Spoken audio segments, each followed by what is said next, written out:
All parties in the matter, Pedrosa versus Collazo. Step forward, please. 20-year-old stay-at-home mom, Christina Pedrosa, is suing the father of her child, 22-year-old construction worker David Collazo, for the return of her belongings. David says Christina is keeping him from seeing his child. Ms. Pedrosa, you and the defendant have a young child together. Baby is about a year old. And you lived together for a short period of time, separated, and it is your claim that the defendant kept certain property that you amassed together that you should have, and that also you had certain of your personal property, clothes and stuff, that the defendant trashed or got rid of. Mr. Collazo said he kept what was his, what he paid for, and that he gave you ample opportunity to get your stuff, and he put it out on the porch, and it's gone. Right? Mm-hmm. Okay. Tell me when you lived together. 2000, 2001, 2002. And when was your daughter born? August 8th, last year. And who is this? This is my father. When did you separate? When did you move out with the baby? Like 4 months ago. Is that right? You moved out in June? Yes. When you left in June, what property did you take with you? The baby's clothes and her dresser and her little knickknacks, and that's it. He wouldn't let me get anything else. When I went in, I've got the police reports from when I lived with them. The police was called. The day that we went there to pick up this stuff, I had the police come with me, but he was so drunk, he was acting crazy. And this is a lot more information than I think I should. This is Mr. Collazo, don't talk to her. Mr. Collazo, don't talk to her. Talk to me. You want to talk to her? Go outside. You want to talk in court? You talk to me. I want to know what property it is that you think that you are entitled to, Ms. Pedrosa, and let's do it quickly, please, because I'm beginning to lose it. Everything that I paid for, my recliner. Well, you tell me what you paid for. Okay. I've got receipts for my recliner that I paid for. All right, recliner, just a second. Right. Recliner. Go ahead. My dining room table and chairs. Yes. My bed. It means that's the bed that you and Mr. Collazo shared? Yeah. I told you you could have everything. Shh, Mr. Collazo. You're going to have a turn. I give everybody a turn. I'm sorry. If they're good, they get a turn. They're not good, they don't. Go ahead. My clothes bag. He took all my clothes. Oh. I left them right there when Mr. Officer told me to leave.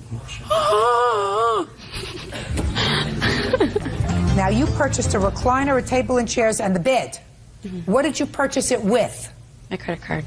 So you don't mind if she gets the recliner, table and chairs, and bed, right? Yeah, they don't bother me. No, I want you to look at me. Yes, Your Honor. Yes, Your Honor. She can come and get... She could come and get it. The recliner, table and chairs, and bed.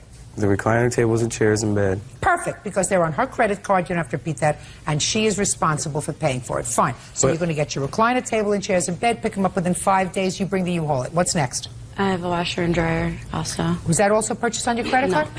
No. Well, who purchased it? That was given to me by my father. He purchased it from my brother. Is that right? Yes. Washer and dryer? Did you buy that, Mr. Collazo? No, but I helped her buy all the other stuff that she had. What other stuff? Girl. Shh. What other stuff, Mr. Collazo? Everything she wants. No, just a minute, but it's on her credit card. I didn't pay for all of it. When did you work? Huh? Don't, Miss Pedrosa. I still pay for it. Don't. Don't irritate me. I'm ready to kiss you both goodbye.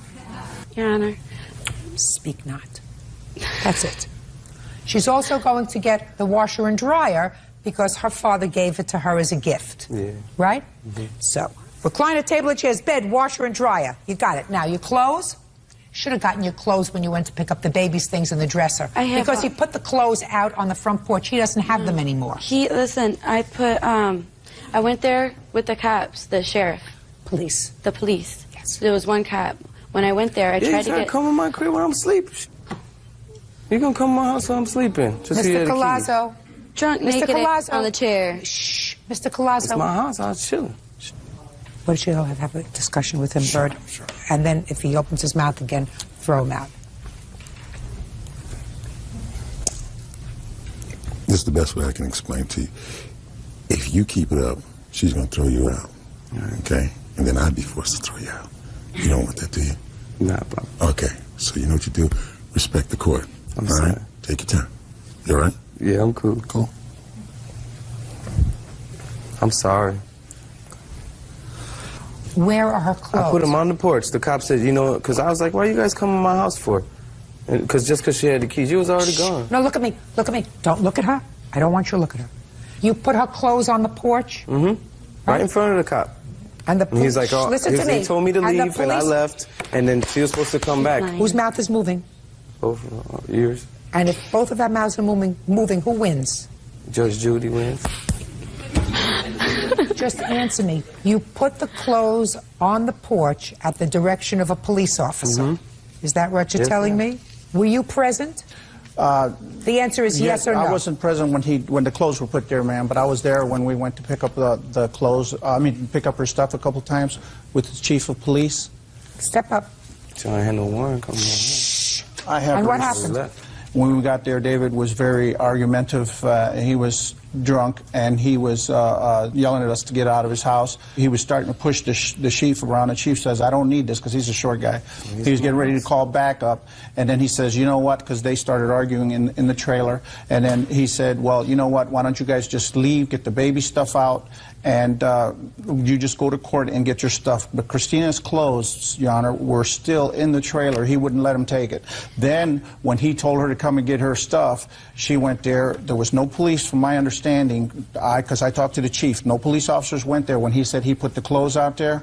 There was no clothes out. You don't know that. Mr. Collazo, you want to be a smart man? Shh, quiet. You want to be a smart man? One day. I want all of those things ready. And I want them all in reasonable condition. I don't want you to do anything nasty to them, because now I'm going to get to you with regard to seeing your daughter. Thank you. Okay. You have a drinking problem, Mr. Collazo? Been around the town for a long time. You have a drinking problem, Mr. Collazo, because if you didn't have either a drinking problem or another problem with substances, you wouldn't be behaving the way that you are in court today. So you got a little bit of spirit from someplace other than your soul today before you came to court. I don't want to go into it with you, but I'm going to tell you this. If you made a baby, look at me. If you made a baby, take care of my daughter. Listen to me. If you made a baby, you have an obligation. You have an obligation to be a father. And that means having a job, being sober, making arrangements to see your daughter, and if she, for some reason, wants to shake her butt. You're not paying attention, sir. And I have to conclude that since you know who I am, that the reason you're not paying attention to what I'm telling you is because you are a little bit high. So I want you to listen to me. She can't have you around a child who's a year old. Punk boyfriend don't want to be smoking weed by my daughter. Just a second. Mr. Collazo, look at me. What you're telling me is that Miss Pedroso is not behaving properly. Yeah, but... Are you listening? Yeah. Or are you listening to your inner voices? You have to see to it that you see your daughter by going to court, asking for an order of visitation, saying, I do everything right. I don't drink. I don't do drugs. I have a job. I'm prepared to regularly support my daughter. I want to be able to see her. And if she doesn't let you do it and doesn't let you see your daughter, judge is going to say to her, I'm going to take the child away from you. Yeah, then where's she going to go? She's going to come and live with you. No, Your Honor, you know what? I have no problem with him seeing his daughter, but he is doing this, getting drunk, getting high, and... How you know? You ain't Because I know. Miss Pedroso. I go to work every morning. I wake up at 5:30 every single morning. What do you do? No. You shake your butt. But he paid $50 for her birthday, and that's it. Put him out. He doesn't get it. He paid $50 for her birthday. Pay careful attention to me, because I can't talk over two people talking. That's not the way I run this place. If he's not doing the right thing, and if you feel as if your daughter is at risk if she spends time with him, then you're right. But if he gets his act together, it's not right for you. You picked him. You had this baby with him. I told him that. If he right now he's got a job, yay. But he's still on drinking, doing drugs, and he's not responsible for that. If he is, and he doesn't then you pay are nothing. right. If he is, then you're right. And he shouldn't see the child unless you're comfortable that the child is safe with him. That's all I'm saying. That's all. Meanwhile, you go and pick up 5 days. We'll prepare the order. The recliner, table and chairs, bed, washer, dryer, goodbye. I just want to see my daughter. As far as I'm concerned, David, we'll get to see his daughter if he straightens out his act a little bit. I drink, so... That's He's his problem. a mommy's boy. His parents everything. I'd rather take my daughter myself and not have her little boyfriend smoking weed around my daughter. He lies about everything. So you don't think she don't drink and do drugs? He says he pays for his daughter. He don't pay nothing. She gonna do all the things she do, and she gonna come on Judge Judy and try. 26-year-old dog groomer Chauncey Smith for stealing money while pet sitting. Chauncey is countersuing for non-payment of services rendered. All rise. Quiet in the courtroom, please. All rise. Yeah, this is case number 386 on the calendar, the matter of Simon versus Smith. Parties have been sworn in. You may be seated, folks. Miss Simon, you hired the defendant to house sit for you when you were going away on vacation. You also have pets, is that right? Right. And you had never used her services before, but she came highly recommended from somebody else. Right. It is your claim that while you were away, she allowed unauthorized people in the home. Correct. When you came home, you paid her. Right. And within a day or so of your arriving home, a neighbor told you that there had been people in the house. At that point, you claimed that you went back into the house, you checked around, and you found money that you had left in an unlocked drawer had been taken, $900 in $100 bills. Correct. And also that as a result of her allowing unauthorized people in the house, you decided to change the locks. So you are suing her for $1,000, which is for the locks and the $900. Ms. Smith says she did not take your money. She does not know who took your money, if any money was ever there. And she does acknowledge, I believe, that there were people in the house, people or persons in the house, that she had not asked your permission about before you left. Right? Well, actually, when we were meeting before the job, I had asked if I could have people over, Your Honor. You say people. She says your boyfriend over. You actually had somebody staying over. I didn't ask. That just a second. Is that right? Yes, I had somebody stay the night. Right. Okay. Which certainly you hadn't discussed with her. No, not that. Right. Okay. How long have you been doing this kind of work? Oh, I've been pet sitting for people that I've known for years. Because you have a counterclaim. After you found this money missing, according to what I read, you stopped payment on her paycheck. Correct. Yes. So she's got a counterclaim for her paycheck and bank fees. When you've had people house sit for you before, is that right? Correct. When did you leave? August 31st. And when did you come home? We got home about 3:30 on Thursday afternoon on September 11th. What kind of dogs do you have? Maltese, 3, 2 boys and a girl. And you came home and found them in pretty good shape? They seemed very nervous. Nervous, whatever. You found them in good shape. Yes. I mean, you didn't take them to a psychiatrist. They were in good shape. Yeah. They were fed. They were okay. They were relatively clean. Right. All right. Now, when you came home, you paid her, so I assume that the house looked okay to you. I didn't pay her the day we came home. I paid her on a Saturday. So I assume that when you came home on Thursday, you looked at your house Thursday, you looked at your house Friday, you looked at your house Saturday morning. Everything looked in order, and that's when you paid her. Yes. So there was nothing untoward in your house when you came home? I wasn't aware of anything until... Fine. Then what happened? Then on Sunday, our neighbor across the street, who I asked to watch the house while we were gone, mentioned to me that the first day that we left, Chauncey had brought a lady with a baby over and stayed overnight there and also stayed there while she was at work. He also mentioned that there was a lot of cars going in and out of our driveway at our house, and one evening there was about 6 cars out there that I was not aware of, and then I stopped payment on a check on Sunday morning. Why did you do that? I stopped payment after I found that the $900 that I had hidden in my desk was missing. Miss Simon, I want you to prove to me that there was $900 in your desk.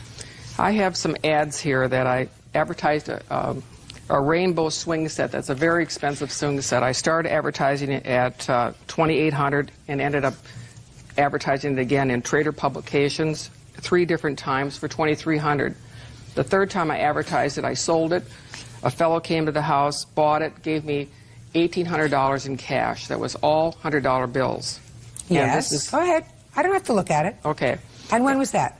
And that was the end of May. Okay, so go ahead. So I kept the money in my office. We used it as cash here and there. So when we went to the movies, I didn't have to go to the ATM.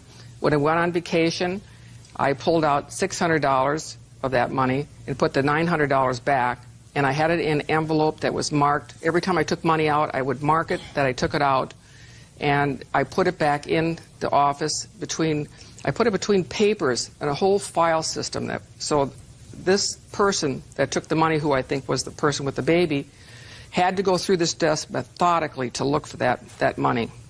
And Miss Simon, according to Miss Smith, you had certain rooms locked off while she was house sitting. Yes. What rooms did you have locked off? We had the bonus room locked off because Which one? The bonus room, because we put our golf clubs in there. I had a bedroom locked up. Why did you lock up the bedroom? Because we had painting done, and all our figurines and expensive things were in boxes, and I wanted all that stuff wrapped, all locked up. That's 2 rooms where you could have put this $900. Right.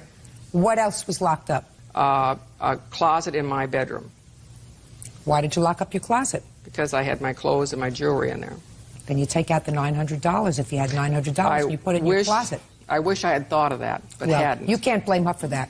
Yeah. I mean, I'm not going to accuse you of lying to me, but I'm saying to you that if I have cash and I take the trouble to lock up methodically certain rooms in the house for certain things, and don't go into your den, which you leave open, and take out an envelope full of cash, not figurines that you have to pawn, not something else, and put them in your closet along with your jewelry, I find that suspect. Judge Judy continues in a moment. Says pet sitter Chauncey Smith stole money from her home while she was away on vacation. I don't buy, A, that there was $900 in cash in your desk, and B, even if there was, she's not responsible.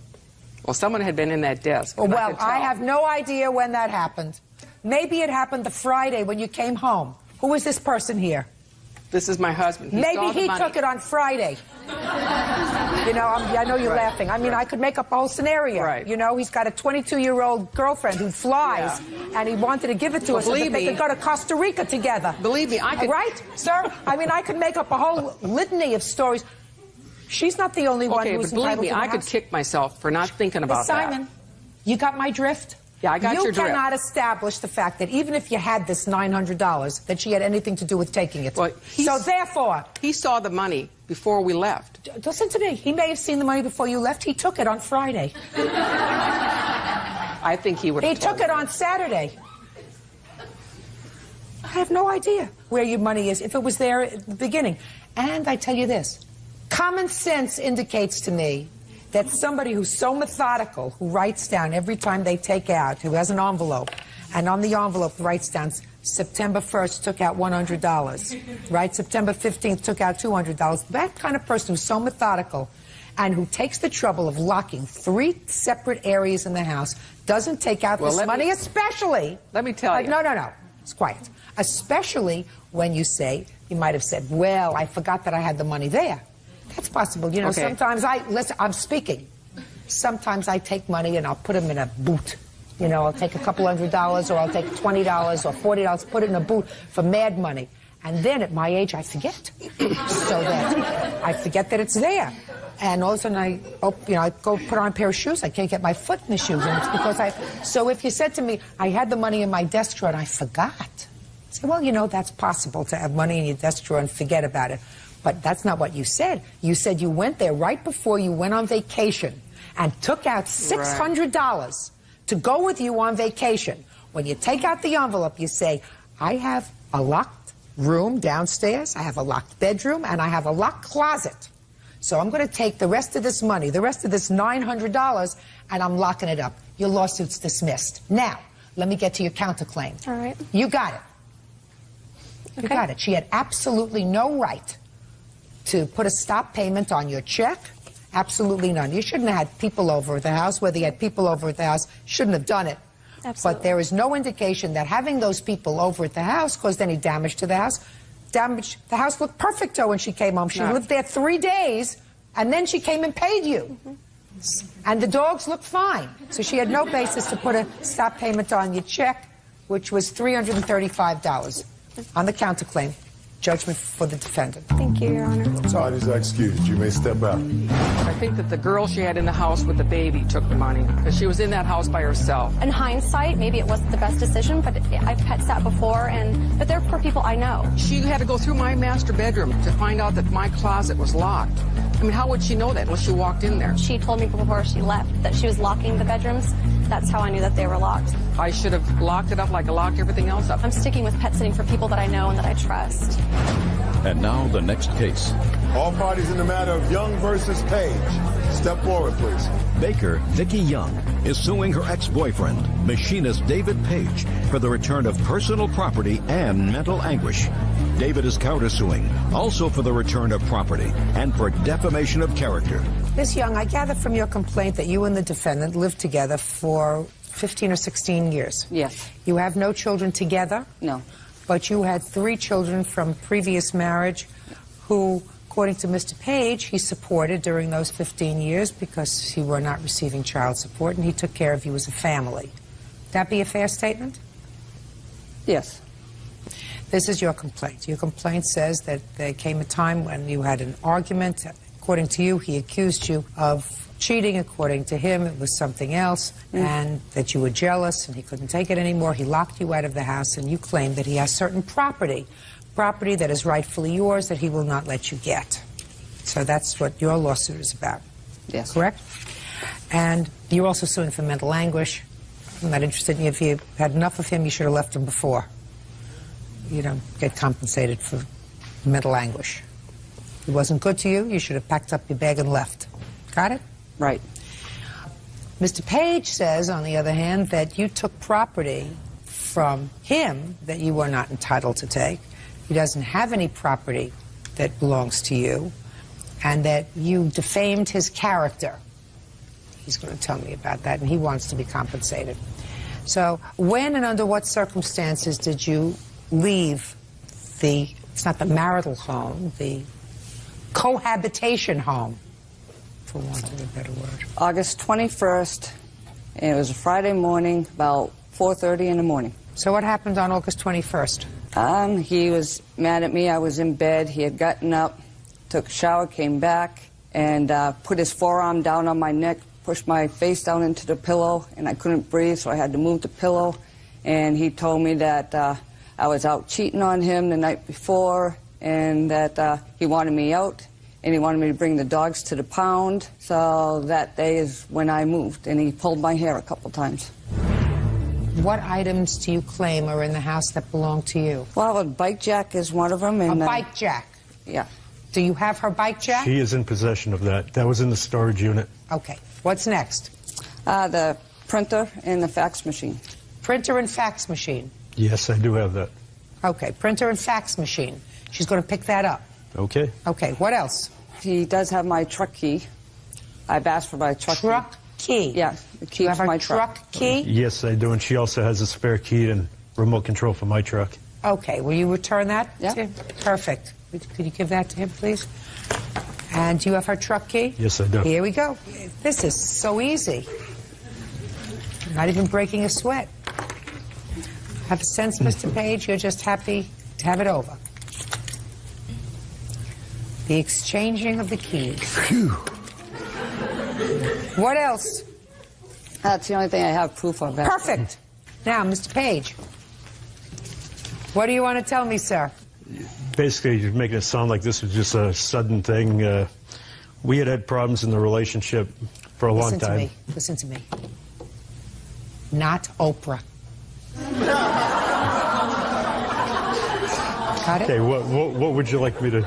I would like to know about your lawsuit, sir. Okay. You have a counterclaim. Yes, when... You want to tell somebody about your relationship? You go on Oprah. When she moved out, she moved in with a friend of hers, and I had tried contacting her about some mutual property, and next thing I knew, I was getting a stalking petition against me. What happened to that stalking petition? I went to court for it, and her friend never showed up, so it was dismissed from court. What do you mean her friend? What her friend? It's her friend she was staying with. She's the one that pulled the stalking order. Well, then, okay. That's not defamation that you can attribute to her. Well, basically, what happened after that, once this got thrown out of court, the police department at home had told me to try to contact her before going to small claims court about the storage unit.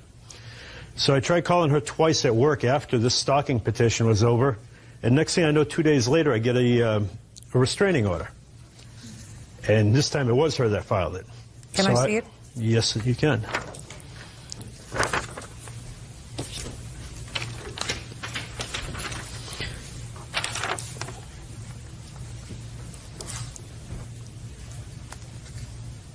Do you have a copy of the petition that she filed, sir? What charges she made against you? Yes, basically it's what she had told you, that I had put my arm on her neck. But this was a month and a half later that she filed this restraining order. The day previous to her filing I got it. What took you so long? My friend had filed for the restraining order because he was calling her at 6 in the morning. I'm not interested in your friend. I'm interested in... Well, I was included on that restraining order, that's why. When she went and filed it, she asked if everybody in the family was included or in her house, and they said yes, so I was included. When she had problems at home with her family and stuff, that she couldn't go to the court date, so it was dismissed. So that's when I filed, because after that he kept calling me at work and harassing people at my work. Have anything else you want to tell me? Well, yes. The money I had paid on that storage unit, she locked me out of the unit right after I paid for another month on that storage unit, where I couldn't get a hold of my property out of that unit. So? I had some weightlifting equipment that was worth money in there. Where is it? Right now it's still in the unit because she only gave me 2 days to get it out once she switched it back to give me access to the unit on October 28th. So now you have it. You have access to the unit so you can get your weight stuff out? No, I don't, because she never paid for the other month on that unit. Now I would have to go in and pay another month on that unit to get my property, which I had paid on that unit in September. How much money are we talking about for the month? $68 a month. $68. After 16 years, $68 is what it's about? No, actually, I earned 3/4 of the income during that time. I raised her children. You're absolutely for all right. those years. I just really want to know if you want me to bother with the $68. Well, the $68, like I said, that's only a petty thing because that's what I had paid. It is petty. I'm glad you say it's petty. It is petty. You want me to bother with the $68? Did you lock him out of the storage unit? I did at one point. Good. And it's going to cost you $68. On your complaint, you get the printer and the fax to be delivered in a box 5 days. She'll come and pick it up, or she'll come with a police officer to pick it up. How do you want her to deal with that? He can bring it to my son's house. He knows where they live. He's been... Is that good? Okay. Yeah. Fine. Good. Printer and the fax, and you owe him $68 for the storage unit that you locked him out of. That's all. And then he can go pay for the $68 and get his weightlifting equipment. Good. Goodbye. Good luck. Have a happy life. She always had a problem with serious jealousy over other women. Jealousy and control on his issue. Couldn't even speak to another woman without being accused of having something going on. I finally smartened up and moved on. Drop off the printer, and when I think of Vicky, I'll see you next Tuesday. And Angela Bushnell is suing her ex-husband, silk screener Christopher Caristi, for the return of their children's belongings. Christopher is countersuing, claiming Angela filed false charges with Child Protective Services. Yeah, this is case number 413 on the calendar in the matter of Bushnell versus Caristi. You're welcome, Judge. Parties have been sworn in. You may be seated, folks. Have seats. Miss Bushnell, you and the defendant had been married. Yes. For how long? We were actually married twice for about 3 years. And you have 2 children with him? Yes. You have other children? Yes. But you have 2 children with the defendant. According to your complaint, there came a time in 2002 that your children were removed from your custody by Child Protective Services. At some point, they were sent by Child Protective Services to their father, who lived in another jurisdiction. You live in Florida, I believe? Yes, ma'am. And you're from Illinois? Yes. Ultimately, the children will return to you when you completed a program. It is your claim that children's father retained some of their gifts, some of their property, when he returned them to Illinois. Mr. Caristi? Yes. Says that he returned all of the children's property. Whatever he kept because he paid for, and they were property that it was gifts that were sent to all the children because he's remarried, not just to these 2 children. He doesn't have any of their property. He is, however, counterclaiming because he says that after the children were placed in his custody, you embarked upon a plan of return of the children to you, and that involved making false allegations to Child Protective Services about both Mr. Caristi and his wife, who has children that are not related to these children, and that placed the entire family at risk. So that's his counterclaim. When were the children removed from your custody? May 17th. 2002. And they were removed from your custody because you had a drug problem? Yes. How old are the children? Now they're 14 and 13. Had it been a long time since you saw your children? Yes, ma'am, it had. How long? It had probably been somewhere between 5 and 6 years since I had seen them, but not talked to them. How come? Well, due to Miss Bushnell's various marriages and boyfriends and moving from town to town, it was hard to keep up with where they were going. I made calls to the mother and her father to find out where these children were. You mean the children's grandparents? Yes, ma'am. What was Miss Bushnell's position with regard to the children coming to live with you? Oh, she didn't. Tell me what your position was. I was worried, of course, because they've never been around him. They didn't know him. But you had no reason to be concerned about the children's safety with their father? No. So did you voice any objection to the judge when you went to court about the children living with him? Well, yes, of course. I want my children to be with me. Well, they couldn't be with you. You were in rehab, or you should have been. Well, then I would rather have them stay with somebody in my family, somebody that they knew. So am I correct that you were fighting the children going to live with their Yes. father? Yes, Your Honor. Okay. Ultimately, the children went to live with you in November. In October. In October. Yes, ma'am. Were you in a residential program at the time? No, I wasn't. Why not? I had to go to a drug counselor. I had to do urine tests weekly. What kind of drugs were you involved with? Crystal meth. Where are the children now? Back here. They're with you? Yes, they are. Who do you live with? A boyfriend.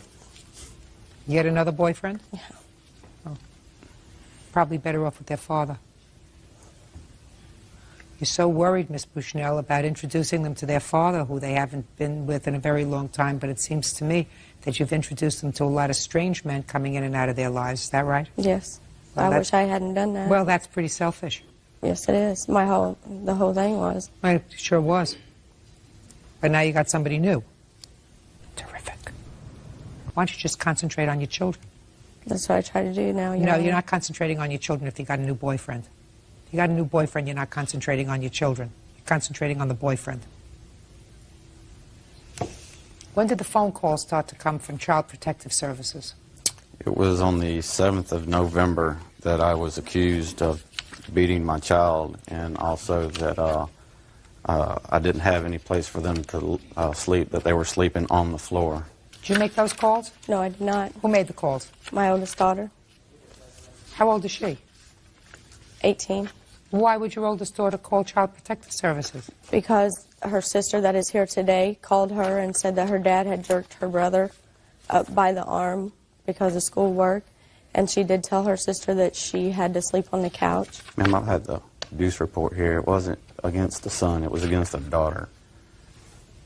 As far as the abuse, it was supposed to be against the daughter. Nobody Who called? knows who. I'm not really sure who called, but I know it was put up by Miss Bushnell to Probably, but you're not going to be able to prove that. Not to the T, no ma'am. She probably instigated it. There's Yes, no ma'am. question in my mind that she instigated it because she didn't want the children to go and live with you. She'd much prefer that the children stay with her and the steady stream of boyfriends that come in and out of her life. What is it that the children say that the father has? The only thing that they come back with was the clothes that they had on their back because everybody thought they were going back down there. My son celebrated his birthday down there, and they celebrated Christmas there and everything that was... I'm not talking about birthday presents and Christmas presents. You're talking about clothes. Do you have any of the children's clothes? I have a few clothes, ma'am. Yes, ma'am. They're all to be returned to the children. Let me explain something to you, Mr. Caristi. You may be angry at her because she has screwed up her life and probably done a good job of screwing up your children's lives as well. I'm not excusing you because I think you could have tried harder. Yes, ma'am. Do you understand? Yes, You made a new life for yourself. Stop playing with your papers, Miss Bushnell. Sorry. You made a new life for yourself, and you may have made phone calls to try to find your children. But if you really wanted to find your children, you would have found them. All you have to do is go to court and say, I want custody of my children because their mother is unsuitable, and it starts a process going. So I'm not excusing the fact that you were out of their lives for so long. Yes, and he is $21,000 behind in back child support. He's paid child support for 4 months. Listen, you're not the victim, madam. You're not the victim. Your children are the victim of your bad behavior. Because if you were their mother, and if they didn't have a father who was involved, it was your responsibility to be both parents, and you turned out to be no parent. So All I'm telling you is if you have things that should be your children's, you are a real jerk and uncaring and unthinking and just operating out of anger if you don't put them in boxes and make sure your kids get them. Do I make myself clear? Yes, ma'am. All the other things, you see, unfortunately, these children don't have great parents on either side. So the only thing that they have are things. That's all they have. They have things that they can touch and they can feel because they can't rely on their mother and they can't rely on their father for the emotional and support and the security that children are entitled to. So if you have gifts that were purchased for them, even if they were purchased by you, they go in a box and they get returned to the children. And you're going to do it tomorrow so that they have it. You have a problem with that? No, I don't have a problem with that. Great. Let me take a look at the list. And this is also the order from the other judge? I'm not interested in the order. I'm interested in the list. Okay. Understand me, madam. I do. You are not my most sympathetic plaintiff. I certainly understand that. Good. You have a bike that belongs to the children? I purchased that bike. Yes, I do have bikes that belong to the children. I don't care who purchased it. You're not Yes, ma'am, following I do me, sir. You have a PlayStation? I've got several PlayStations. Well, yes. do you have a PlayStation that you purchased for the children? Yes, it's in the suitcase here today. Good. Perfect. 4 games, 1 bike, a roller coaster. I don't know what that is. I don't either. Rollerblades? Not to my word. Karaoke machine that you bought for Krista? I have a karaoke machine that my mother had bought for her, yes. That your mother bought for her? Yes, well, ma'am. that goes back to Krista. That's a gift. Do you understand what I'm saying to you? Do I have to go through all of these things? Anything don't have anybody to, but- purchased for your children as a gift belongs to them, doesn't belong to the person who gave them a gift. Am I making myself clear? Yes, ma'am. You are. But as far as the price to send them back up there, I'd be better off just sending a load of cash up there to rebuy it because shipping isn't cheap. You're their father. You're not a stranger. You want them to feel happy or you want them to be miserable? They've been miserable all their life. I don't want You them want to them feel to be miserable. more miserable? You want to contribute to that? No, I don't. Good. Then send them back their presents. Judge Judy continues in a moment. And later today, ex-husband Christopher Caristi won't return their children's belongings. Christopher says Angela falsely accused him of child abuse. Just because you're angry with her because she created a whole lot of trouble for your family, don't take that out on your children. I'm not angry with her. You should be. But fork over some of the money that you haven't sent in support, put this stuff in a box and send it to your children. Do I make myself clear? Yes. Good. That's all. Parties are excused. You may step out.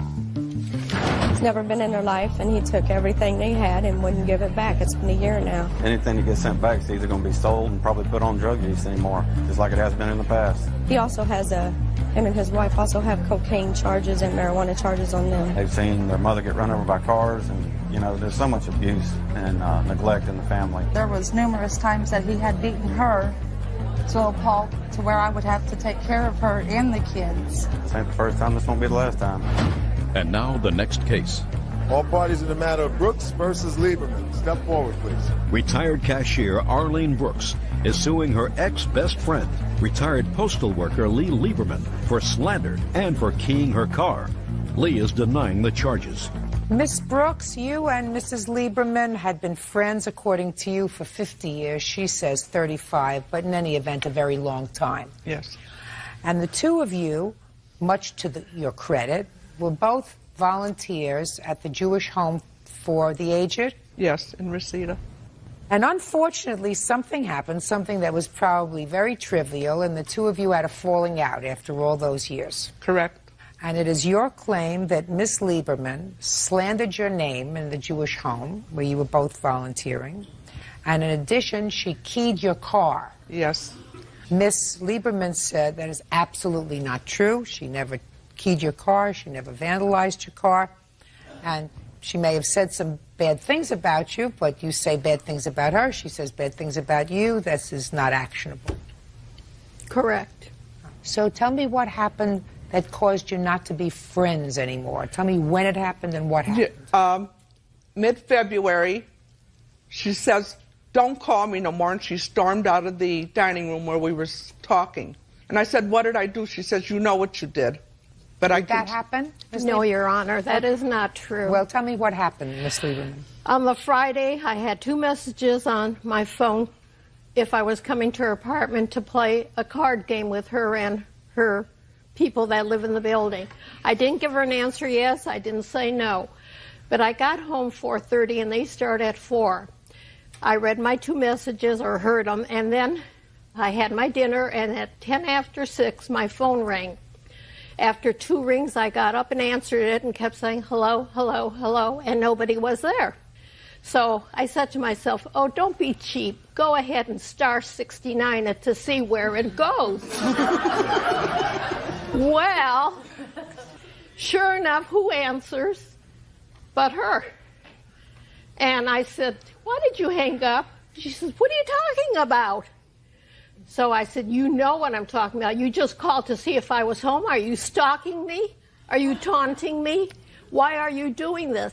I says, forget my phone number. Don't lie to me anymore, and I don't want to have anything to do with you. So that's how it started. All right. Now, Miss Brooks. Yes. What is it that you claim that Miss Lieberman said about you that rises to the level of slander? She's called me a gorilla. She's called me an animal. She's called me names in Jewish at the home. I don't speak Jewish. I could not tell you what the words were. Tell me about the keying of your car, Miss Brooks. November 5th, about 2:45, I went into the building. I had left some papers in my car. I went back out to get them. I see something bopping up and down by my car, and she's walking out with her keys in hand. And my car looks like somebody did an art job on it. You have a photograph of your car? Yes. I'd like to see it. Yes, ma'am.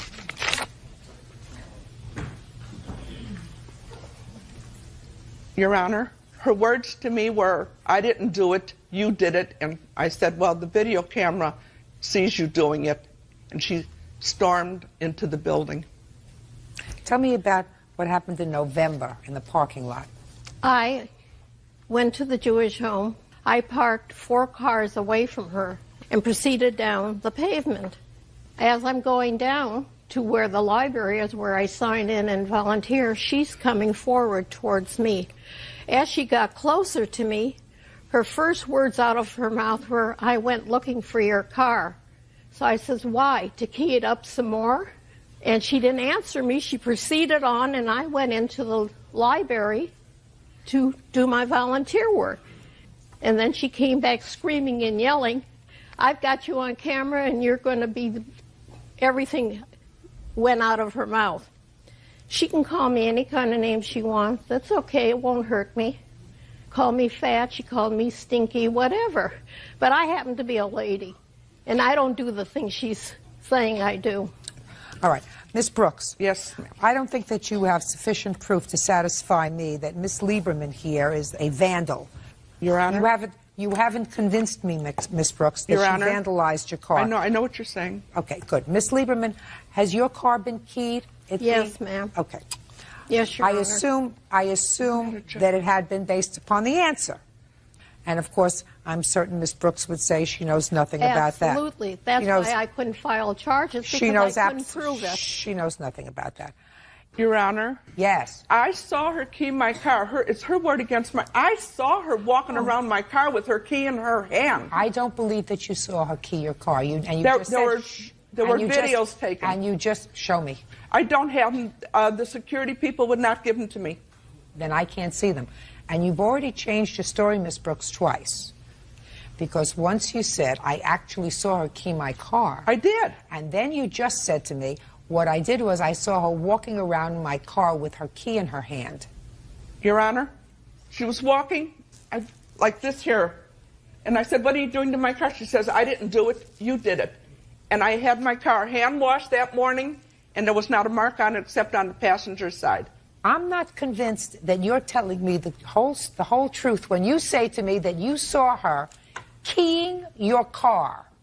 I think that you saw her coming out of the parking lot but I don't think that you saw a key in your car, and I am not prepared to convict a 75-year-old woman with no prior history of criminal activity at this stage in her life of a crime based upon your testimony. I'm not prepared to do that. And all I'm telling you is it's very unfortunate that the two of you, who've been friends for so many years, are going to end your lives being enemies. Very, very sad. Your Honor. Case is dismissed. That's it. Yep. She should leave me alone. She should just stay away from us. I am just delighted and thrilled that Miss Judy saw through a person that's very deceiving. I may have lost, but she knows she's a vindictive person, and she lost her thing of being a volunteer to Jewish Home. She's very vindictive, and she had nobody else, so who was the fall guy? Me. I saw her do it.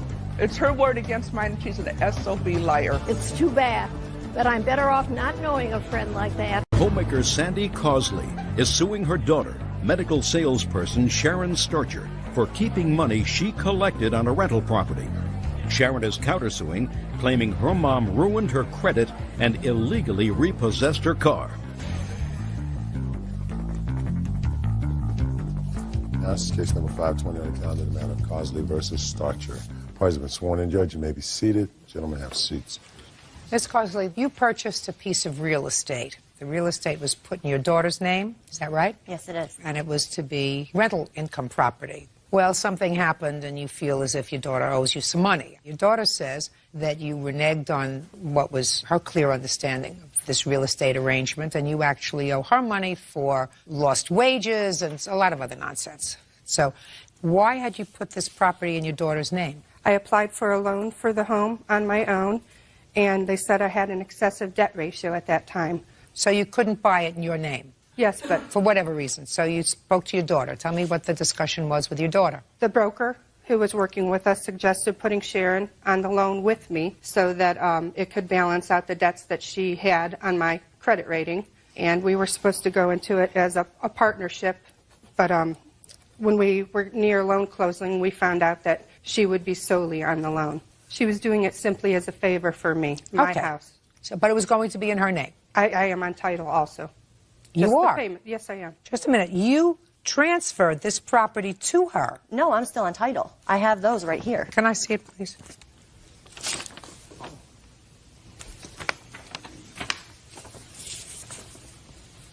This is a mortgage. There's two deeds there. There's the first deed where I'm solely on it, and then she paid an additional $10 so that she could be on the quitclaim deed. So when she did purchase the home, it would be a smoother transition for her. She willingly signed that quitclaim deed because she had no intentions of taking her half ownership.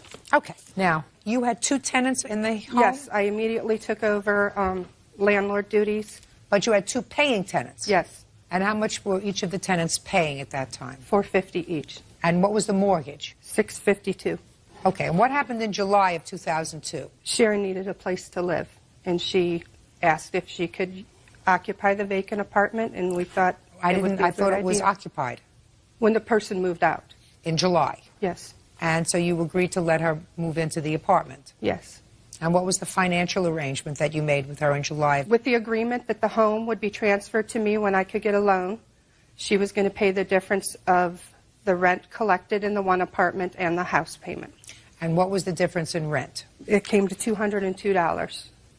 That's what she paid to live there for a year and a half now. So far, is that correct? That you made up the difference between the mortgage payment and what the tenant upstairs was paying? Yeah, the tenant actually gave me the money. I don't care whether the tenant gave you the money. You made up the difference. Yes, I so did. You weren't paying fair market value for the apartment. No, but I also... Shh. Yes.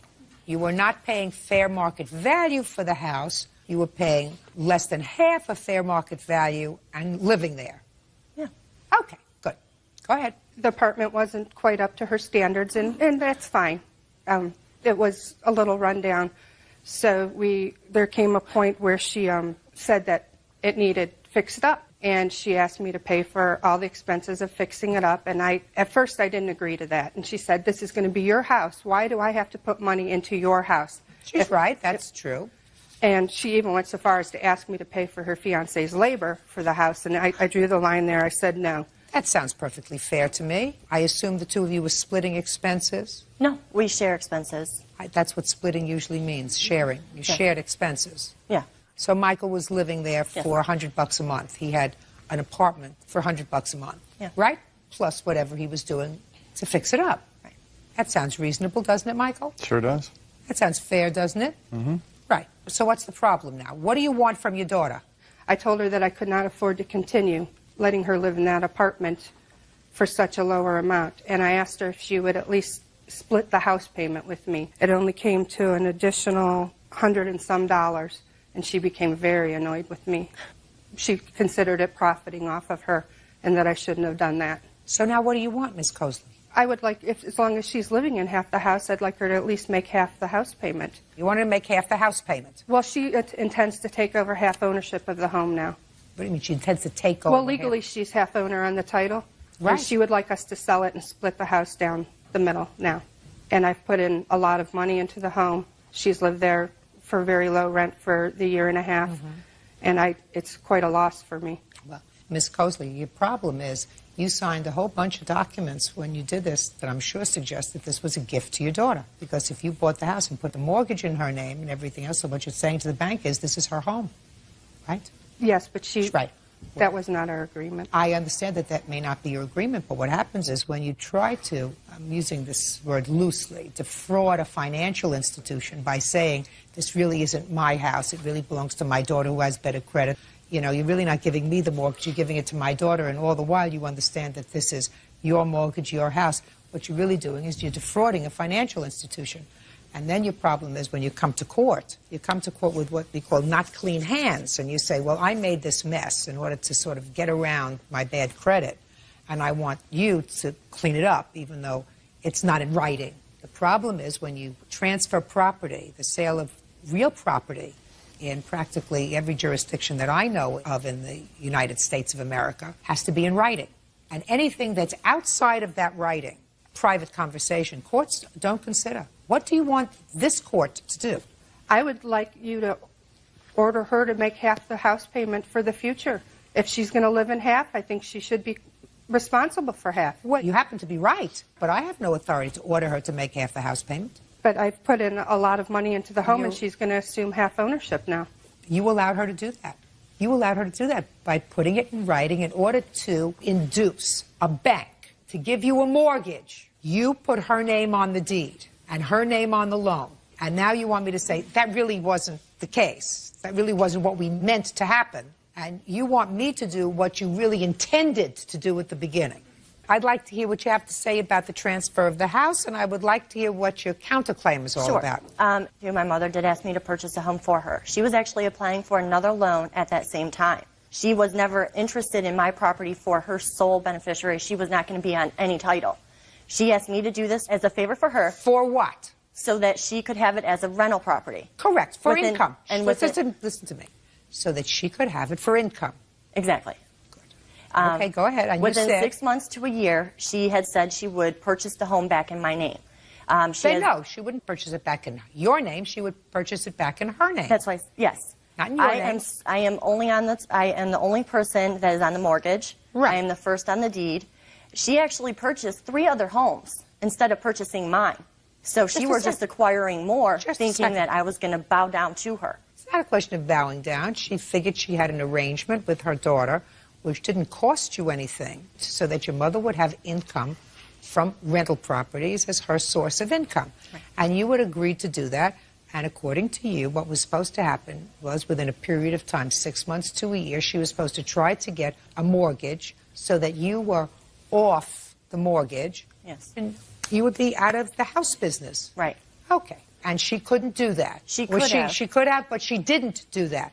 Right. Okay. Now tell me what you want. She actually suggested that we moved in there. We did move in there. This house needed so much repair. It was not livable by anyone's means. So why did you move in? Because we did have no place to go. So you moved in because you had no place to go. Well, we did. We had a month's notice before we could find somewhere to live. If you tell me that a house was not livable, and yet you moved in there for you, not for your mother. Right. We fixed the house up. Don't embellish for me. I'm not. You moved in there because you had no place to live. Yes. She was originally purchasing the supplies to renovate the home. She stopped buying supplies because she could no longer. What money do you want from your mother? I was paying for a car that she had signed, and I was the co-signer. And she came and repossessed the car for me because she was collecting my tenant social, or Section 8. I stopped that because it was going to her, not going towards the tenant. She came and took my car that same day. No, I didn't. Just a second. I don't understand that, Miss Starcher. The car that she took from me, I was a co-signer on. I paid the car payments for the past 4 years. And that's what tied up my credit. And she came and took the plates off my car while I was at work and told me that she was going to up my credit, ha, ha, ha. Ooh. Because she knew that I would no longer pay for a car that I could not drive. I never said so that. I paid 4 years on a car that I can't drive because she took from me because she was upset that I took away her Section 8 money that she sent in a letter saying she was going to keep it. She wasn't going to give me any of it because she thinks I owe her. She never invested that much money into this home. She's made fake receipts for any other court case she's ever gone to. She's asked me and my fiancé to give fake receipts. Listen to me. It seems to me this whole thing is very simple. Move out. I shouldn't have to move out of my home. Listen to me.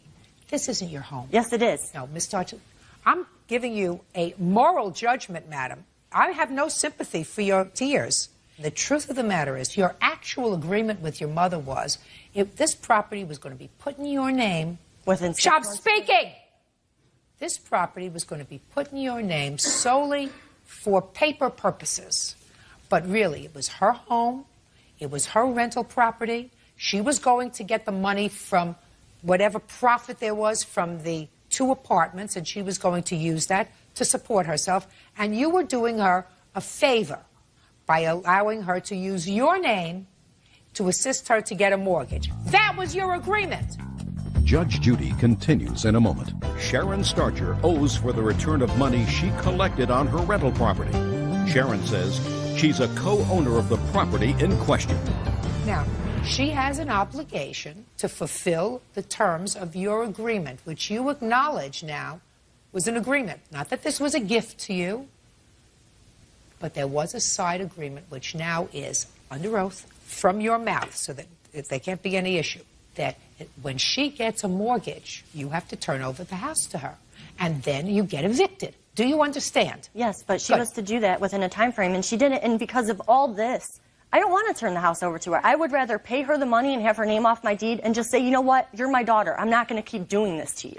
But instead, she just wants to keep screwing me over. Miss Starcher, I don't know who's screwing whom. It sounds to me like you want to change the agreement that you had with your mother. Now that the house is more comfortable and it's an income-producing property and you and Michael are living there, you say, well, now I'll pay you half of the $400 that you put down, and I'll pay you the materials, a couple $100 for the materials. You turn the house over to me.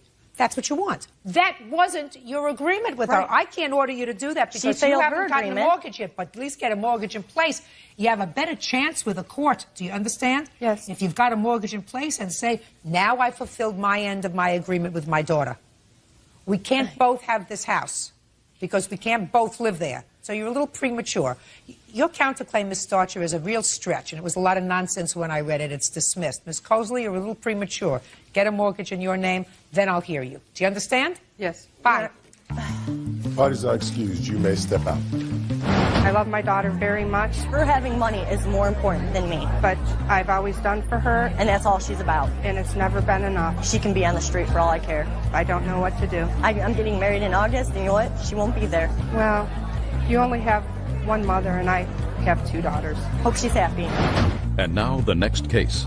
All parties in the matter of Schwartzbein versus Alvidrez. Step forward, please. 26-year-old computer operator Jeff Schwartzbein is suing his former co-worker, truck driver Gilbert Alvidrez, for an assault. Jeff claims Gilbert sucker punched him at work. Mr. Schwartzbein, you and the defendant worked together for several years. You were his supervisor, and it is your claim that without provocation, the defendant assaulted you at work. Yes, ma'am. Tell me what happened. There's a process that we run to verify that the systems are up and running. I'd already completed that at the specified time, Mr. Alvarez went to perform the operation, and I said to him, if you had been looking at the console when you performed that, you'd already seen that I've completed that part of the process. That's something that you needed to watch out for. And he said?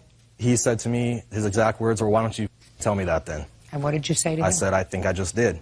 It kind of escalated a little bit from there. Some insults and some bad language were thrown back and forth. It escalated so much, Mr. Alvarez asked me to step outside, to which I thought about it, but then I refused. I just accepted a promotion, and I said, there's no way I'm going to lose my job over this. Mr. Alvarez continued to curse at me, calling me a coward, other words because I wouldn't step outside. I did tell him if he really wanted to have an altercation, we could wait till after work and go somewhere else off the premises and settle it that way. The main supervisor on the floor was trying to defuse the situation. We thought everything was okay. He went back to his area, I went back to my area. A few seconds later, I felt a presence behind me, to which I was sitting in a chair with my back turned on the floor at my PC, and I turned. As I was turning, I was struck in the head from the side, in which I have pictures of my face here. I was wearing glasses at the time, and I was struck in the side of the head as I was turning.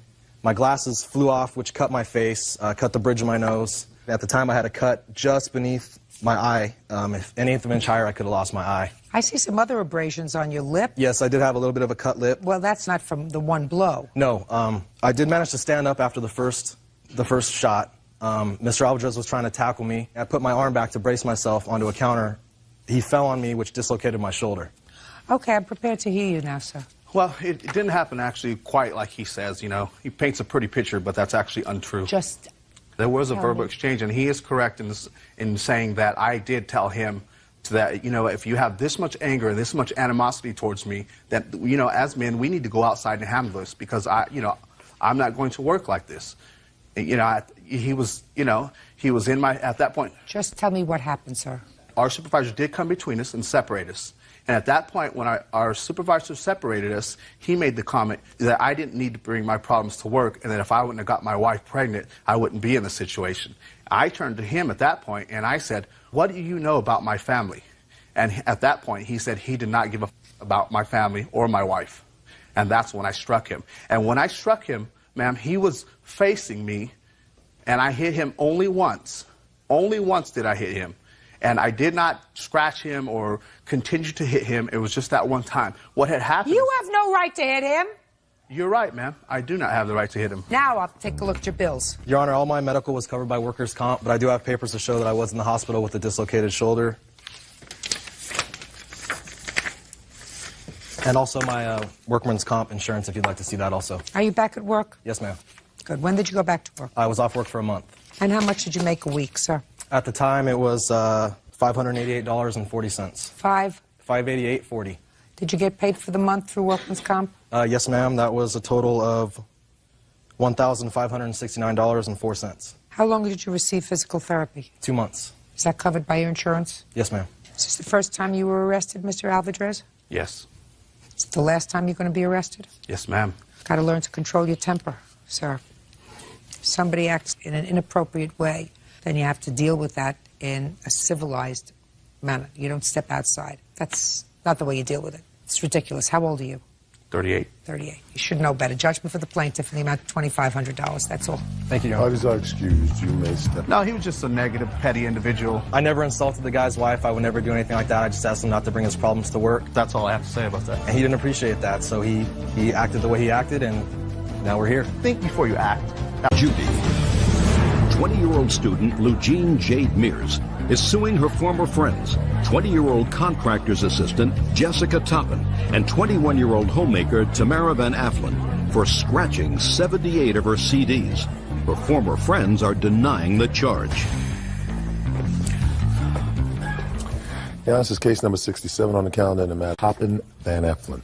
Parties have been sworn in, Judge. You may be seated. Ladies, have seats, please. Oh, Miss Mears. You claim that either one of these two girls, either one, both of them, maybe a half of them, maybe somebody else who was living with them, somebody destroyed or stole your CDs. They destroyed them, that's correct. And they said they have absolutely no idea what you're talking about.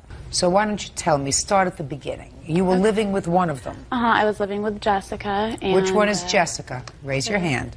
And, Jessica, are you Jessica's mother? No, Tamara's mother. You're Tamara's mother. Okay, and Jessica's mother is not here. Why were you living with Jessica? I was living with her because she had offered her place to me, and I said that I would be glad to... How old are you? I'm 20. Where had you been living? I've been on my own since I was 15. Do you work? Yes.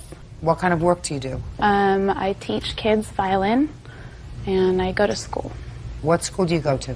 Saddleback College. And you give private violin lessons? That's correct.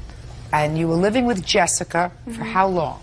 Probably for about a month, and we were carpooling. Previously, where had you been living? With an ex-boyfriend. And how long did you live with him? For a little bit, maybe a month or two. And before that, where did you live? With a cousin. I've been up and about. And how long were you with the cousin? For a couple months. And before that? With an ex-boyfriend of mine. And each time you moved from one place to another for these short stints, you take all your property with you? Of course. Who is this lady? She's my mother. You live in the same town? She lives in Huntington right now. I live in Laguna Niguel. How long has it been since you've lived at home? About 6 years. Any particular reason for that? I don't get along with her husband. How long has she been married? For about 2 years now. But he lived with you before? When I was 15. I used to live with Tamara as well. You lived with Tamara? And her mother? Tamara and her mother, for about a couple, maybe 10 months. It was the last year of my high school. Did you do okay in high school? I had a lot of family issues that I had to deal with, so I graduated. Good for you. Thank you. And you're working and going to college. How many college credits are you taking? I just finished my first year. You take a full load of courses? Yes. You get student aid? You get loans? My mother pays for my college tuition. Sounds right to me. Thank you. And you pay for all your other living expenses? Of course. From giving violin lessons? Yes. Where did you learn the violin? I've been playing since I was 5. You play well? Yes. Did you take violin lessons when you were living at home with your mother? My violin teacher passed away when I was 15, so it kind of all ended then, and I decided to teach from there. Evidently, but from what I gather, you had a falling out with either one or both of these two gals, and you didn't attend a 21st birthday party. Whose birthday party was it? Mine. And then there was some yelling and back and forth. What was the problem? Well, there wasn't really a problem with her not going to my 21st birthday, but she had come over to my house the next day, and she was saying that she was at her mom's. Well, first she said she was with her boyfriend, and then it changed to her mom's, to her cousin's. I wasn't really upset with her. Like, I forgave her for it, but that was pretty much all that happened on my 21st birthday. What do you do? I just had a baby, so I'm not working right now. Are you living home? Yes, I just moved back home. What did you do before you had a baby? I was working for an attorney. What about you, Jessica? I am a contractor's assistant. A contractor's assistant? Yeah, I do like the receptionary work for it's their Orange County building. Mm-hmm. And how long have you been doing that? I started about 3 weeks ago. And before that, what were you doing?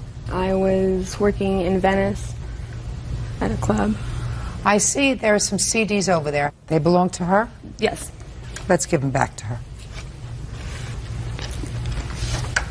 Now let's get back to it. It was her 21st birthday. You decided not to go to her birthday party. You were having some, according to you, family issues. Family boyfriend really doesn't make any difference. You didn't go.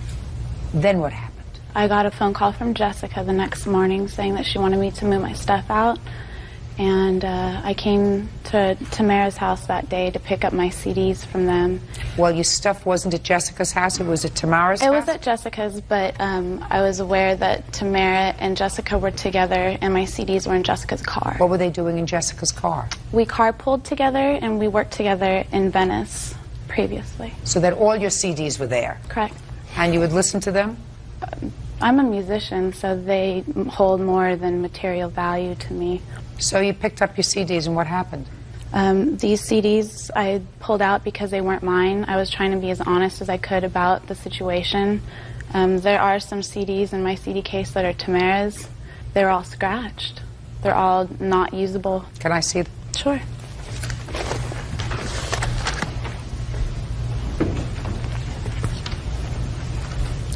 Or do you know about CDs? Yes, I do. I don't know a whole bunch about CDs, but I would assume even I could tell that's a scratch. Well, there's two in the front that aren't mine. It's broken. That's broken. And even if it were not broken, You couldn't- these scratches, the laser can't read them. Okay, Can't now, read the information on it. would you take a look at some of the others and tell me, she said the ones that she has are all scratched. It's easily. These are the ones you're talking about? Yes. This one is. Okay, so let's go to the next page, or whatever they call it.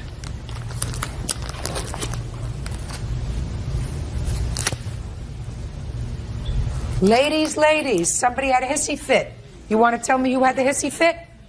You want to tell me who had the hissy fit?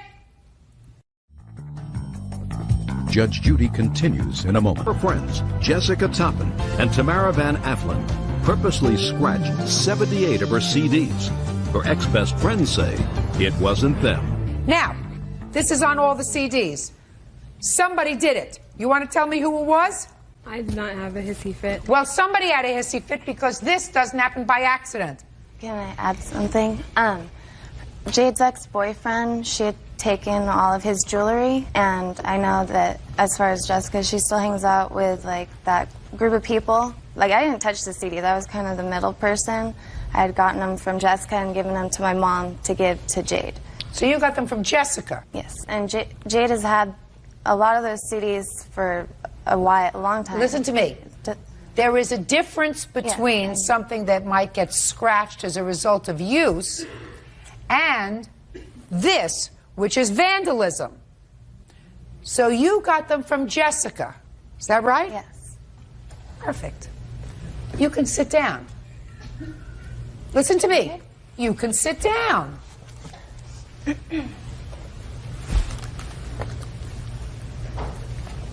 Why did you call the plaintiff and tell her to move out? Mom is not an answer.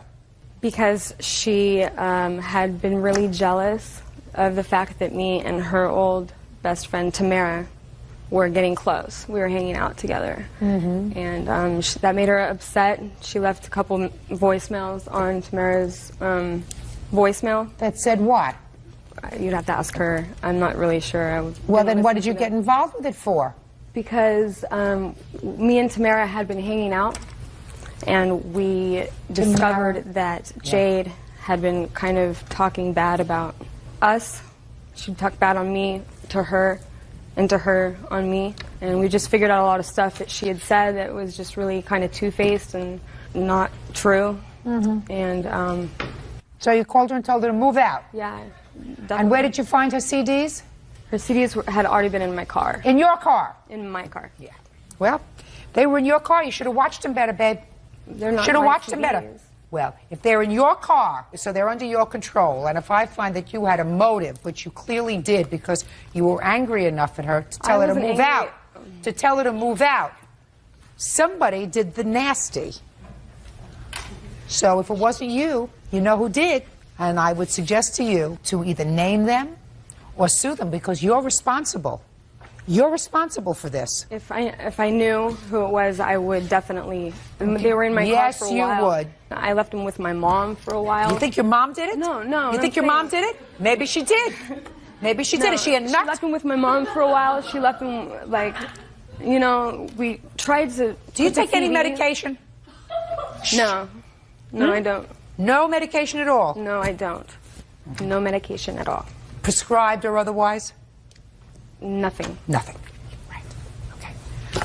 How many CDs does she have here, Byrd, approximately? Give me some idea. Maybe 100. They're not all ruined. No, I do have a list of I what's see some of them are ruined not and ruined. isn't. Okay. I don't know where this came from. How many are ruined? About 78 are ruined and 30 are missing. How much did you pay for each one? Some of them were double books, so it was like $25 for those, $15 for the normal ones. Okay. I don't have teenage children anymore. He does.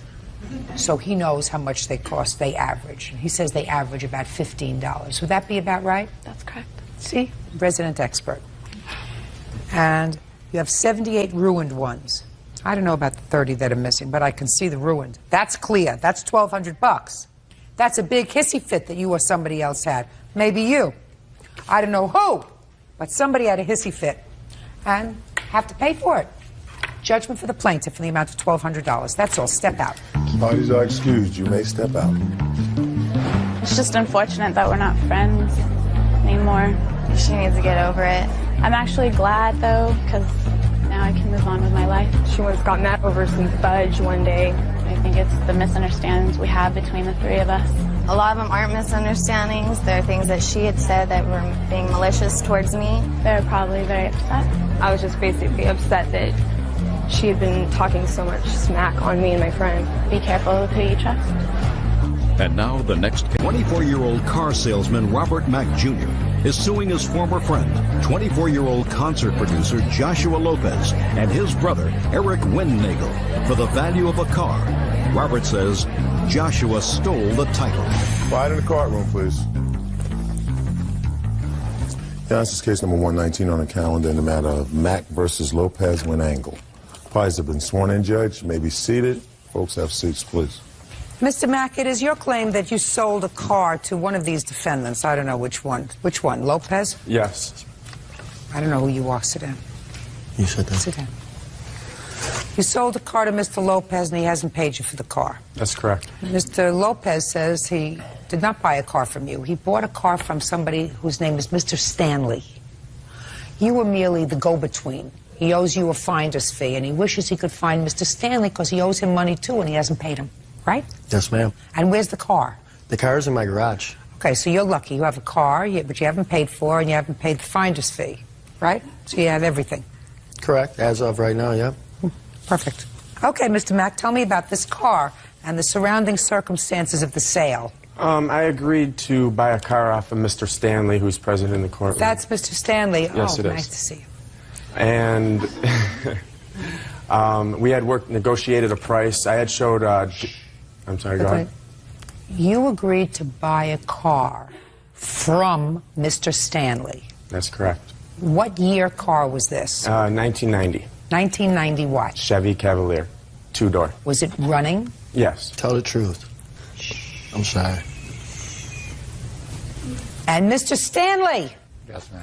What were you going to sell him the car for? How much? Mr. Stanley, look at me. That's not a hard question, sir. The questions are going to get harder. Oh, I sold the car to Mr. Mack for $500. On what date did you sell it to him for $500? On around the end of July. End of July doesn't help me, sir. Maybe July 29th, 2002.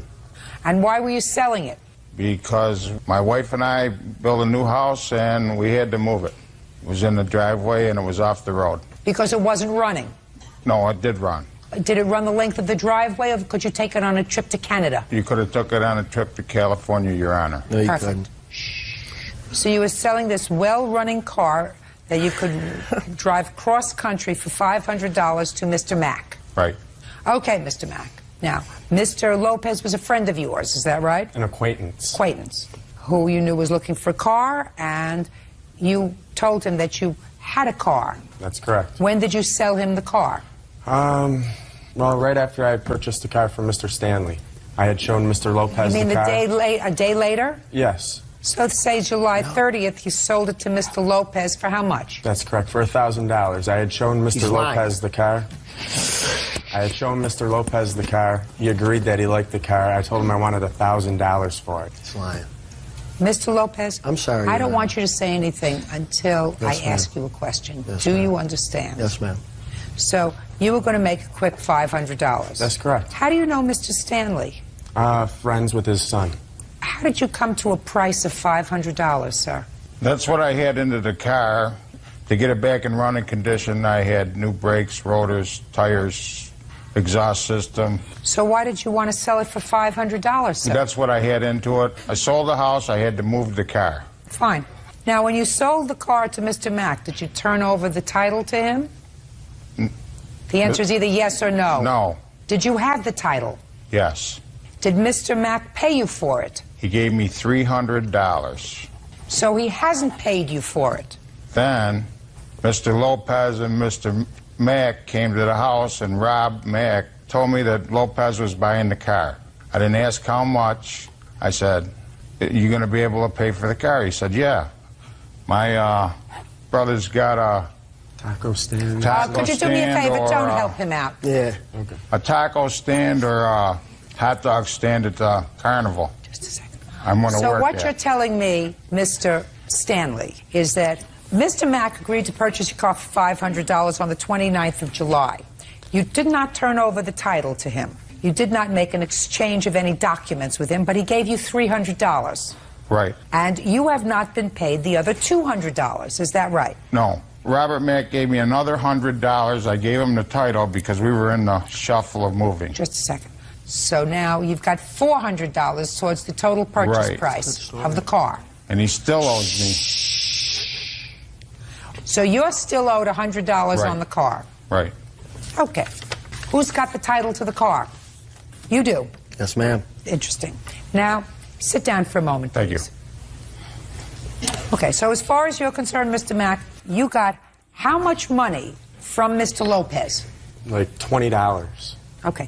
Now, Mr. Lopez, you Yes, tell me ma'am. your version of this fairy story. That was a good story they came up with. Okay, let me hear your version of it, sir. End of July, around July 25th, 26th, me and Mr. Mack were together. I said I was talking to him about I needed a car, and he said, well, I know somebody that's got one. He's selling it for $200. Let's go look at it. All right, let's go. We went out there that minute. I believe it was in front of his daughter's house. It looked like it was sitting there about 2 years or maybe a year. It had weeds around it. I really didn't care. I just needed a winter car, so I was like, okay. Me and Mr. Mack went to in the back of Mr. Stanley's house where Mr. Stanley was doing something with his horses. And Mr. Mack told Mr. Stanley, I got a buyer. You know, can we get the keys? Mr. Stanley said, you know what, I'm doing something right now. Come back in about an hour. I'll have the keys for you. Me and Rob then went back to the car again so I could just look over it while we're waiting for Mr. Stanley to get the keys. We open the door and there's bees all in there. Bees? Bees' nests, yes, ma'am. So me and Mr. Mack go to the gas station about a mile down the road and get hornet spray, come back, spray it all out.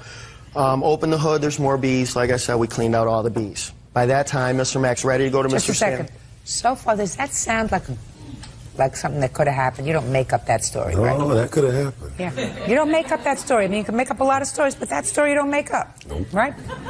Judge Judy continues in a Jr. claims former friend Joshua Lopez owes for a car he bought from his friend. Joshua claims Robert is pulling a scam. Go ahead. Okay. Like I said, me and Mr. Mack went back to Mr. Stanley's house. By that time, he finally gives us a single key on a ring. I don't know, might have had a little ornament or something on it. And we go back, start it up. I said, well, can I drive it up and down the road, you know? And Mr. Stanley was not present at the time. It was just me and Mr. Mack. I drove it up and down the road. It was okay. He said, how do you want to get back to Lockport? I said, I'll just drive it. No registration, no insurance, no plates, no nothing. I'll just I drive had it. dealer Let's go. plates, Your Honor, when we moved the car. He's lying. He's got a lot of stories. Mr. Lopez, don't make it worse. Okay, I So far, you're apologize. doing It's just- okay. I came here to tell the truth, and they're that's... So far, I haven't heard anything about negotiating price. Okay. When we were looking at it, before we went to the store, me and him talked. He said, Mr. Stanley only wants $200 for the car. I don't know what he's talking about, $5,000 or $1,000. He said, you give me $250, $50 for me being the finder, $200 for Mr. Stanley, we'll call it a day. I said, that's fine with me, $200 for a winter car, that's good.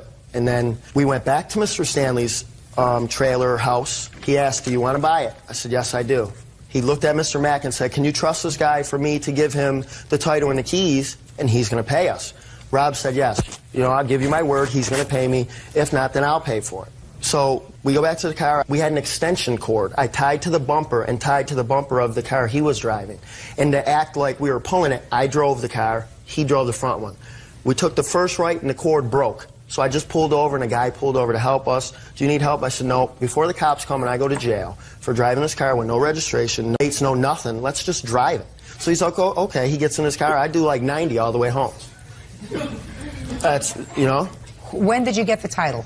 I arrived home with Mr. Mack accompanying behind me. We started talking about 3 days before I left for Syracuse State Fair, which is in like the end of the second week or third week of August. Meanwhile, you haven't been driving the car? No. It's Okay. been parked. Never has been put on the road since then. Never has been driven. Why? It didn't have a new muffler system. My brother paid for a new muffler for it. I have pictures of a brand new starter we put in it. After I got it home, the next day I tried to start it, wouldn't start. The starter died.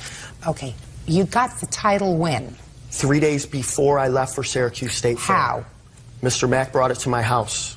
Okay, And my when he girlfriend came- Tony was present at the time. When he brought it to your house, didn't he ask you for any money? No, he did not. Our agreement was for me to pay him off of the contract that I signed with Syracuse State Fair. When I got back, I was to pay him.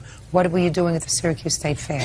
My brother met an individual, a gentleman where he works for, and we do pizzas, like in the little fried dough concession stands and the lemonade and pizza. Okay, at so carnivals. you were We the were food, one of you them. had a food concession. Yep. Okay, so you haven't paid Mr. Mack his $50. No. And you haven't paid anything to Mr. Stanley. No. Okay, now Mr. Stanley says he's only owed another $100. Is that right? That's right. From Mr. Mack. You don't care who you get it from, right? No, Your Honor. I don't care. Your Honor, I'd also like to show you the value. I went on the computer, the value of the car that I sold Mr. Lopez. Let me explain something to you, Mr. Mack. You're not going to get $1,000. Do you understand that? Okay. Thank you. Even if I believe probably bits and snippets of both of these stories, I think that what you did was overreaching. Listen, I don't know if this is an appropriate word for a judge to use, but I'm going to use it.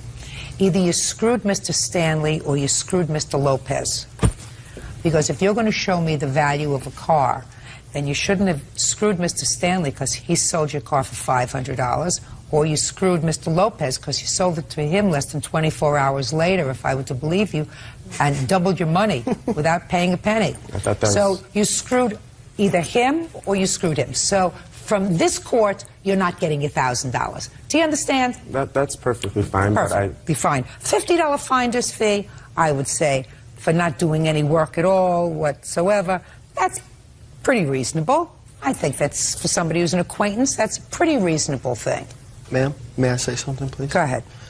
He said acquaintance. I've known this gentleman for over 8 years. He hung at my house. He spent the night. That's He more doesn't than acquaintance consider, listen to me. Right now. Maybe to you, but if Mr. Mack wants me to believe him, you were merely an acquaintance, Right. because when somebody is a friend, you wouldn't screw him like he screwed you. Right. I don't believe you, Mr. Lopez, that you were going to spend $200 for this car. And I'm going to tell you why. I believe $500 is a more appropriate figure. Because why would Mr. Stanley over here say that he was already paid $400? That is what you testified, isn't it? Yes, ma'am. So you're owed another $100. Yes, ma'am. And you don't care who you get that from. You're right. So you say that you owe Mr. Stanley $200. $200, because that was So this is what we're going to do. You're going to be real happy about this. You only have to pay Mr. Stanley $100. Okay. You have to show me where you paid Mr. Stanley $400. Can you do that? Other than his word, I have no paperwork because I don't know whether I don't know if he knows whether today is Tuesday. You know what we're talking about? You know what I'm talking about with you, sir? I don't know if he knows what today is Tuesday, and I don't know what kind of scam you're pulling, but I'm getting really irritated. No, so you are entitled to a $50 finder's fee, which Mr. Lopez says he agreed to pay you. I did. That's all you're entitled to. Question, Your Honor. If I bought the car from Mr. Stanley for $500, Show me a purchase bill of sale. he wouldn't give me one until I paid him until I paid him the $500. Why would he write me a bill of sale if I didn't He pay could him the write money? you a note saying that you had given him $300 down or $400 down. You still owe him $100. I've sold my car on this 29th day of July 2002 to Mr. Mack for the amount of $500. He's given me $300 down, owes me another $200. Signed, what's your first name? Robert. Robert Stanley. That's very simple, right? See, when you try to be a con artist, that's what happens, Mr. Mack. When you try to outsmart people, then sometimes you get outsmarted yourself. You're entitled from Mr. Lopez the amount of $50. That's finder's fee, because I believe that part of Mr. Lopez's testimony, that that's what you told him. You wanted $50 for finding this car. Who paid for the bee spray? I did. That's all. And if Mr. Stanley wants his $100 back that he says he didn't get, which I'm not so sure about, what he's going to have to do is he's going to have to sue one of you. buy from him, you get $50 Yeah, because that's what you agreed to. That's fine. Thank you. All these are excused. You may step out.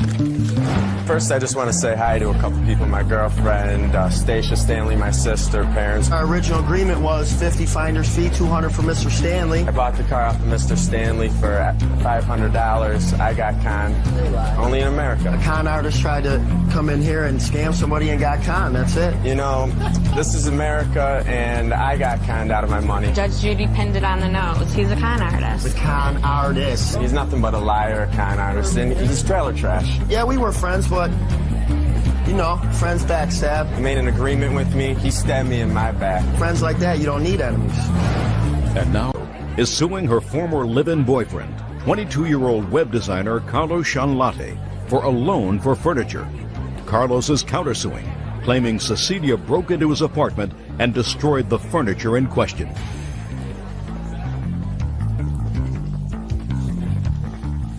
Yes, case number 141 on the calendar in the matter of Durazo versus Shanlate.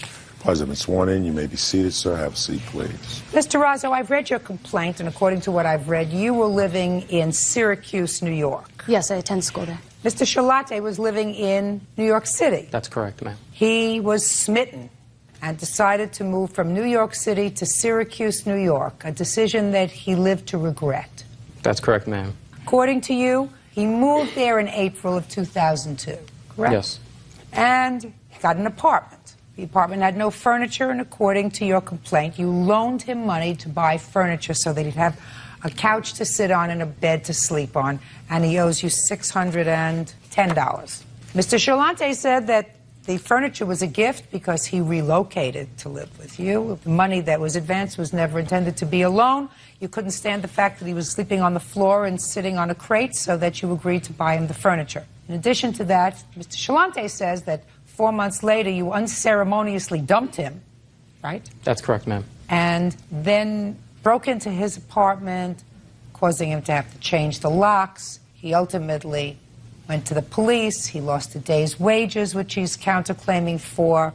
He was also fired from his job because he worked at the school where you were a student, and they made him leave the school, and on and on and on. And aside from everything else, he hated Syracuse.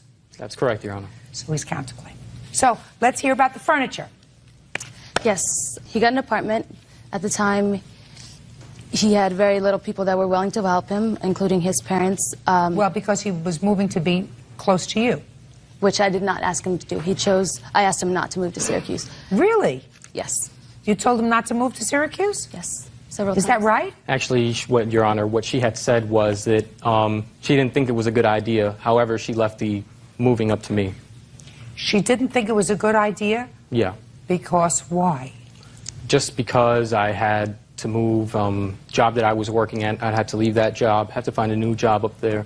Those kind of circumstances, Your Honor. So she didn't think it was so smart for you to leave New York City? Yes. So why did you come?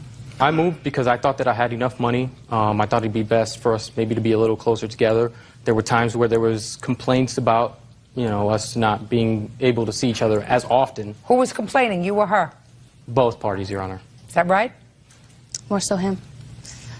I gather. Okay, so he got there. Let's go. He asked me to loan him the money to buy the furniture. What did he say? He didn't have money. He said, you know, he began working at the university. As soon as he gathered enough money, he would pay me back. Mr. Plord, who is also Mr. Shanlate's witness, was present when we bought the furniture. I bought him, well, I loaned him, I put it on my credit card. Knives, spoons, a little table that we bought, and a futon. Were you present when this furniture was purchased? Yes. Step up, please. How do you know these people? Well, she was a resident advisor at Marion Hall, and so was I, and that's how we met. And then when he moved to Syracuse, I met him because he was there. Tell me what you know about the furniture. It's a futon, it's a stainless No, you were steel. there when it was purchased? Yes. I brought the mattress home in my car. Did you hear any conversation between the plaintiff and the defendant with regard to loan, gift? She just put it on her credit card and didn't say much about repayment or anything. You didn't hear any of that? I didn't hear anything Okay, like that. Good. You could have seen. Okay. So you put $610 on your credit card? Is that what you put on the credit card? Yes, we've met several times after we broke up, even for lunch, discussing when payment would be made. So there's been plenty of discussion about the payment of the furniture, and Mr. Plord was also there when Mr. Shanlate admitted that he did owe me that money. Okay, fine. Now, sir, you say that she broke into the apartment and she destroyed the furniture. Yes. Is that true? That is true, Your Honor. Is that true? I did not break into his apartment. We had a Did you destroy the furniture? No, I did not destroy. Did you do anything to the furniture? I will tell you how he claims. No. Tell me what you did to the furniture. I went to his apartment. I had the key, which he gave me. I went, he has a very narrow spiral staircase, and I slipped. It was myself and another girl who was about my size. It's a pretty heavy futon, just a mattress. And we were unable to get it down the spiral staircase, so we had to throw it over. Throw it over what? The staircase is a spiral and it's thin. We could not physically get it through the staircase, so we had to throw it over. And what? Put your hand down. Okay. And what happened when you threw it over? You mean just the mattress? Well, yeah, we got it down there. Like I said, I slipped, and we got it down there. And then once we were trying to get it in my friend Kenny's car, who took us to get the mattress, and we weren't able to. So we left to go find Carlos so I can retrieve the rest of my items, the futon frame and everything else I had in the apartment. Could you tell me what you did with the futon? The mattress? I lost you at it. You couldn't get it in your car after you threw it over the Yeah, I left it there because there's nowhere I could not. Where? I left it on the ground outside because... You get nothing for the furniture. The futon frame is... You get nothing for the furniture. Madam. The mattress costs only about $200 compared to... I don't care. In order for him to be able to use the futon frame, he has to have a futon. You destroyed the futon. He had a year to pay me back for it. And Then if you had waited and done exactly what you did by filing a small claims case against him, you would have gotten your money if I found that, indeed, he promised to pay you back. But what you did was, first you went to his house, you destroyed part of the property, that put him in a position where he couldn't use it, because in order to use a futon frame, because I know what they look like, you have to have a futon mattress. So either he had to go out and buy a new futon mattress so that he could use it, or he gets rid of the frame. You get nothing for the furniture. Do you understand? Do I get my furniture back? What furniture back? It belongs to me. I paid for it. So can I have the futon? If he's got it, Your do you Honor, have the frame? It is currently in Jonathan Plord's dorm room. Oh, fine. So she can go pick it up also. Perfect. Just a second. All right. So far, you're not doing badly, right? Yes. She's going to come over and get the frame. Okay. Is that okay? Yeah. Jonathan? Zippity-doo-dah.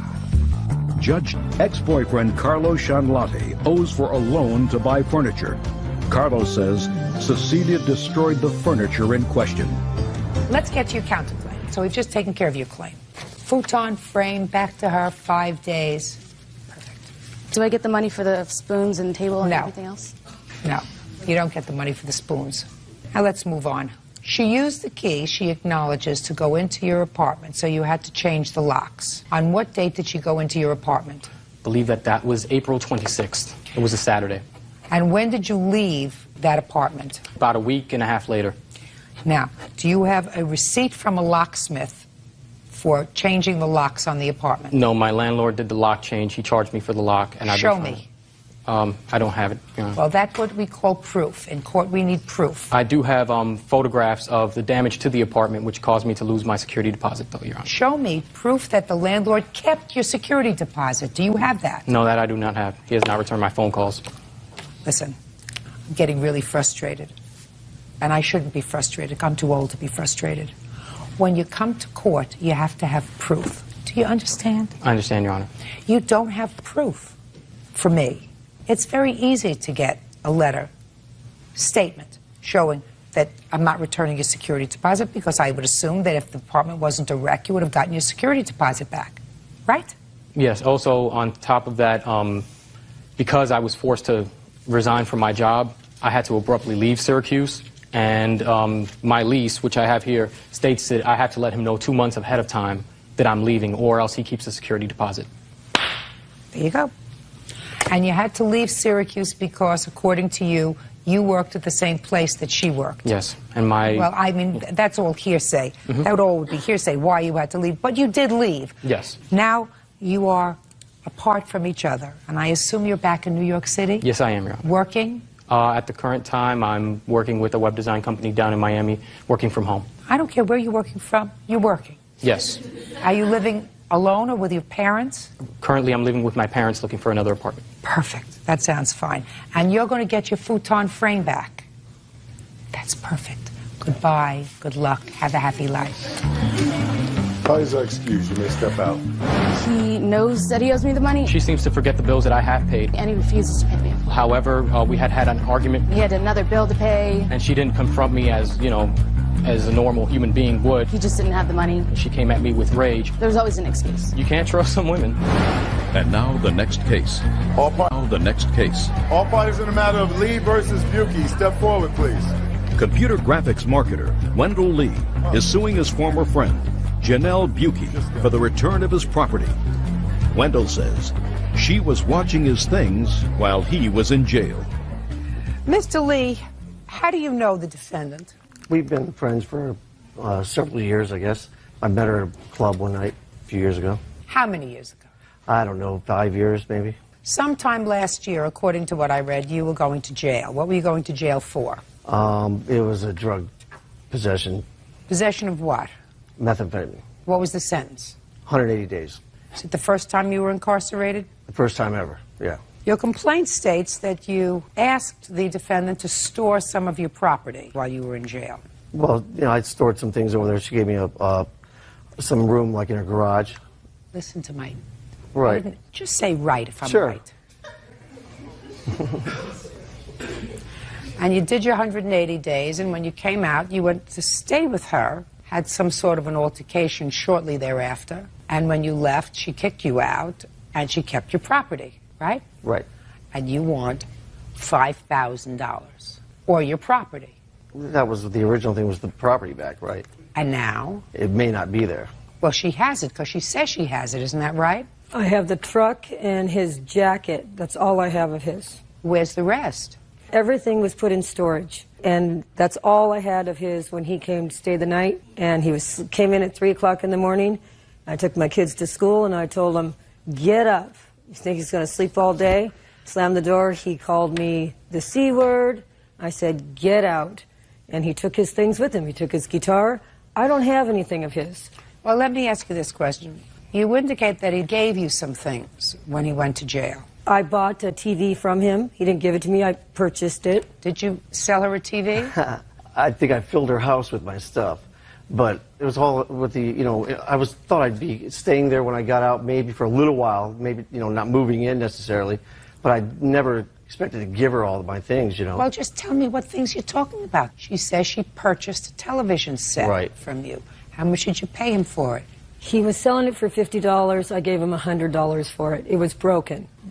I paid for it. It wasn't something he gave to me. I bought the TV before he went to jail. Did you ask her to store for you, Mr. Lee? Well, really, it was just because of the time constraints. I had a storage place. She was going to put the things in my storage. What? Well, there was a video game that sits on her bar. And a video game? What kind of a video game? It's a kind of, when you know, the quarter game that you see at bars and stuff like that. Do you know what he's talking about? I do. Right.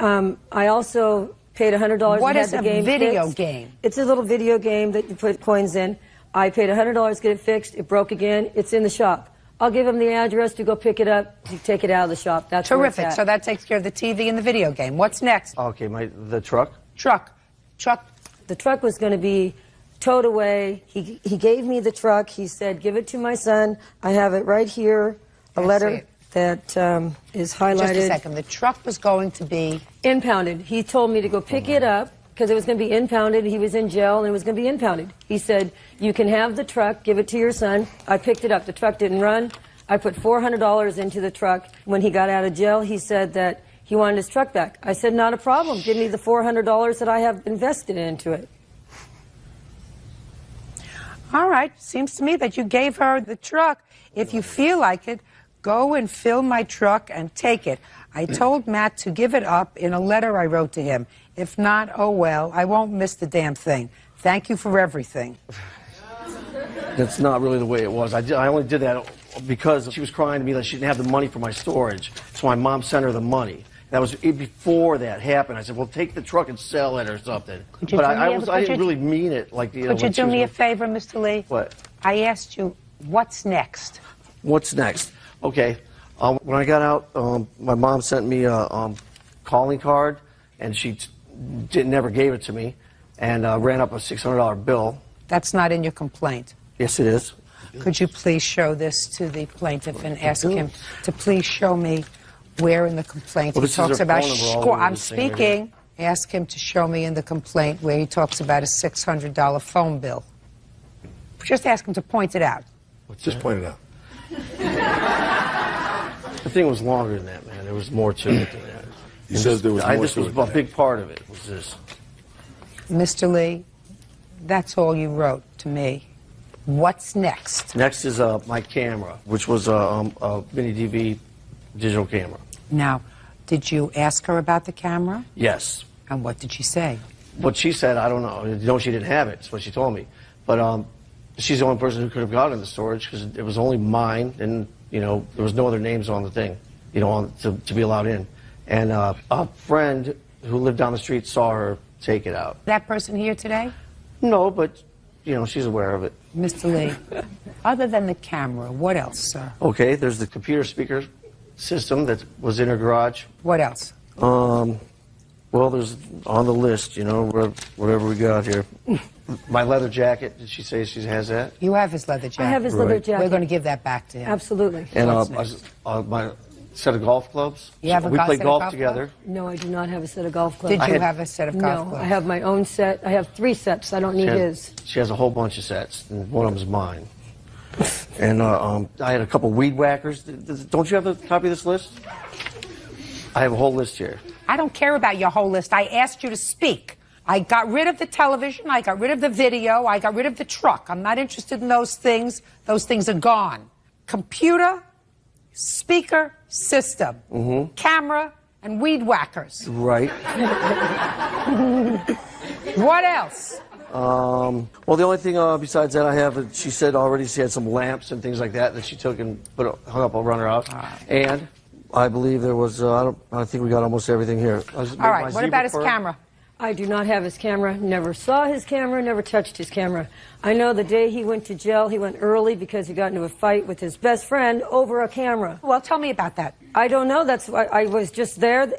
They got into a big fist fight, and he ended up going to jail bloody with his best friend over a camera. Okay, computer, speaker system. Now, are there little black speakers about this big? Yes, right. That's what he wants. I have those. He gets those back along with his leather jacket. No problem. Great. Now, I also have a weed whacker, too, for him. And I want you to give him back his weed whacker. No problem. Perfect. Thank you very much. And these things to be returned to him within 5 days. No problem. Who are you? Ma'am, I can collaborate. Listen, you can't collaborate on anything. The word is corroborate, and I want you to listen to me very carefully. All I asked you is your name. What is your name? Matthew Cardinelli. Matthew, do you get along with her or not? I've known her approximately as long as I've known him. Perfect. And you get along. You're not hostile. Yeah. Very good. He's going to pick up the jacket, the weed whacker, and the speakers. Do you understand? Sure. Thank you very much. That's all. Please excuse. You may step out. I'll never speak to him again. It's over, I guess. I was his only friend that helped him out. With friends like that, who needs enemies? He called me the C word in my home. Time to go. Now the next case. All parties in the matter of Archambault versus Cox. Step forward, please. Print shop worker Ellie Archambault is suing her daughter, 39-year-old Deborah Cox, for an unpaid loan to hire an attorney. Deborah says she never asked for the money. Mrs. Archambault, the defendant is your daughter, and according to your complaint, your daughter borrowed $1,000 from you because she needed a lawyer for a civil case. Yes. When did she borrow the money? Around the middle of January, I believe it was the 14th. Of 2003? Yes. And what did she need the money for? Down payment for an attorney. Your daughter says she never made an agreement with you to pay you back this money. She does not dispute the fact that she got the money. Is that right? Yes. But that there was never a loan. So I would like you to tell me how you were contacted in January of 2003 about her need for an attorney. I got a call at work from my other daughter, Christine, She had talked to Debbie and told me that Debbie needed to asked me if I would loan her the money for a down payment for this lawyer. What did she need the lawyer for? Divorce. And so I told her the only thing I could do would be to use my line of credit at my bank. And why didn't your daughter call you herself? I don't know. Weren't you on speaking terms? Not at that point. So you were not on speaking terms with her? So I told Christine that yes, I could loan her this money, and the only way I could do it is if Debbie would pay me back. So Chris called me back a few minutes later. She had called Debbie and said that yes, Debbie had promised her that I would get every dime back. So later on that day, Debbie called me on her way back from the attorney. She thanked me for the loan. She said she was going to get a job, and her exact words were, "You'll get every dime back." And 2 days later, our phone numbers were blocked. She would hang up on us.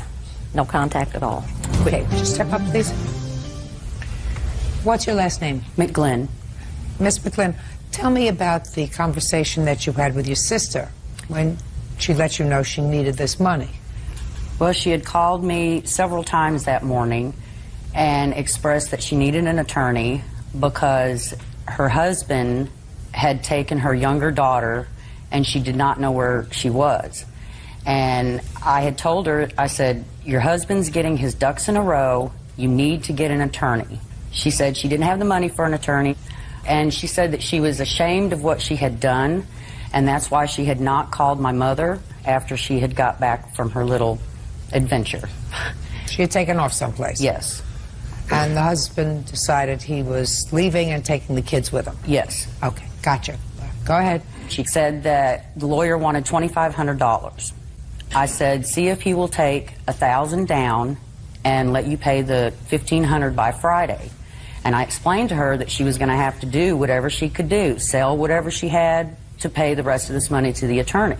And I told her that I would call our mom, that I would ask my mom for the money for her, but that my mom could not afford to be giving her $1,000 for a lawyer. And then, like my mom said, 2 days later, our numbers were blocked, we were hung up on, and I still don't know what I did to this except day, we don't know. Try to help.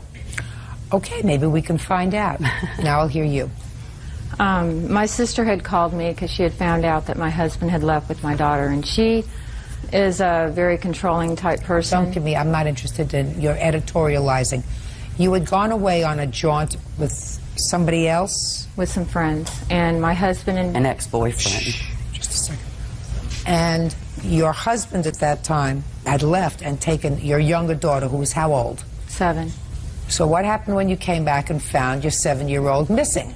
I was upset, and Chris was calling me, telling me, you need to do something about this, you need to hire a lawyer, you need to divorce him. It hasn't been the first time in my life that when I have been going through hard times where this so-called family has swooped in like vultures and tried to take over my life. And when I decide not to do what they want me to do, that's when all hell broke loose. It doesn't, something doesn't sound right to me, Miss Cox, when you say that your sister said to you, you've got to divorce him because he's abusive, he's a runaround, he's a cheat. They hate him. They hate him. They always have hated him since I've been married to him. Did you go to see a lawyer? Yes. Where'd you get the money from? It was wired to the attorney through my sister. Okay. Did you know where the money was coming from? Yes. When you left the lawyer's office that day, did you call your mother? I don't recall talking to my mother at all. You don't recall? No. Is that what you're saying to me? Well, if you don't recall, your mother says she does recall that you did in fact call her. So if you don't recall, then I must conclude that you did in fact call her. Where's your 7-year-old now? With me. And how long has she been with you? A couple days after the incident at the attorney, me and my husband patched things up, and that's when they started calling and harassing me. So, just a second. So when you say your 7-year-old is with you, she is with you and your husband? Yes. And you are in fact together? Yes. So you didn't need the other $1,500, is that right? Yes. Is that right? Yes. Yes. So then your sister is correct that the lawyer originally quoted you $2,500. Yes. And that the conversation that she says she had with you, which was see if he'll take $1,000 down, did in fact occur. Yes. Yes, of course it did. See how easy that was? Judgment for the plaintiff in the amount of $1,000. Thank you. Parties are excused. I was coerced into taking that $1,000, and I don't feel I needed to pay it back. Scamming people is not cool in my book, and that's what she's done today, or tried to. But she's a controlling wench, is what she is. False. Totally false. Her husband is the... Judge Judy. 25-year-old homemaker Lachey Bowden is suing her ex-boyfriend's girlfriend, customer service rep Teresa Lenore, for firebombing her car. Teresa denies the charge. Yeah, this is case number 212 on the calendar in the matter of Bowden versus Lenore. Parties have been sworn in, Judge. You may be seated. Folks have seats. Officer Byrd, would you find out if this gentleman has a medical condition that requires him to have that thing around his head? Looks like the answer is no. Thank you very much. It is your claim that the defendant firebombed your car and also cut the wires to your satellite television all over some guy. The defendant says she did no such thing and you're really crazy. I assume this is somebody that you are either with or used to be with, is that right? Used to be with. And what's that person's name? Deontay Crenshaw. Deontay? Uh-huh. Is that person here today? Mm-hmm. He's over there. The person with the medical condition? Yes. When were you with this gentleman? Up until she set the car on fire. And when was that? June 10th. Of 2003? Mm-hmm. And is that the same date that your satellite dish wires were cut? Yes. Now, when was he your boyfriend? He's always been my boyfriend. She was not with him. We lived together. We've been together since '98. Are you employed? Yes, I am. What do you do for a living? Account rep at AT&T. And you? I lost my job due to her setting the car on fire because I wasn't able to go to work. So you're not employed now? No. What does he do? He works at Motel 6. Doing what? He's head of housekeeping. What makes you think that she firebombed your car and did all of these other things to your house? Okay. The car was set on fire Monday night. Sunday, she popped up on my front porch. I don't know how. She came to your front porch? Yes. I don't know how she got my address, but she popped up on my front porch. She was trying to plead her case about him and her or whatever. So you spoke to her directly? Yes. That must have been June 9th. No, you're right. June 8th. June 8th? Mm-hmm. Is that the right date, June 8th? June 8th. So June 8th she came to your house. Mm-hmm. And what did she say to you? She never said her name. She said, I'm Beyonce's baby mama. I'm Beyonce's baby's mama. Yep, that's what no, she said. that's not That's true, what Your she Honor. said. You're going to have to turn in That's a minute. fine. And why are you bothering with him? Huh. Pretty much. Yeah, uh-huh. Mm-hmm. And you said? I said, okay, I have nothing to do with your relationship between you and him. We have our own thing, whatever, and that's that. So that was June 8th. Mm-hmm. What happened on June 9th? June 9th, she was calling. And so when I answered the phone, she said, put Deontay on the phone. Okay, so she wanted to speak to Deontay. Mm-hmm. Did you call her house? No. Okay, so I personally went to her house Sunday. He was at your house? Mm-hmm. In the middle of the night. So he was sleeping there. Mm-hmm. Why were you sleeping at her house? Because I was over her house. I was sleeping. I was over there. Shh. I don't want to hear anything. Stand up. What were you doing over at her house instead of being at home with Miss Lenore and your son? I was over her house cheating. Well, actually, I had put him out that Sunday. Yeah, we wasn't together. Yeah, so I had put him out Sunday. Why did you put him out Sunday? Because the phone calls started coming and I kept telling him, you know, this female keeps calling my house saying she's sleeping with you. If I find out it's true, you know, I don't have any proof, so I'm going to leave it alone. Sunday, I received a call, I'm sleeping with your man. I took the number off caller ID. I called 411, got the address. I went to her house because my friend stayed down the street. And I told her, look, he's not going to be there anymore. No need for you to call me. I don't need him. I work such and such. I don't need a man to take care of me. You especially don't need him. Exactly. So after I confronted her, she said, me and him has this. And I said, well, you know, if you don't mind sleeping with somebody else's man, that's you. But he's no longer going to be with me. So leave me alone. Yeah, and I said, he can come live with you now. And that's what I told her.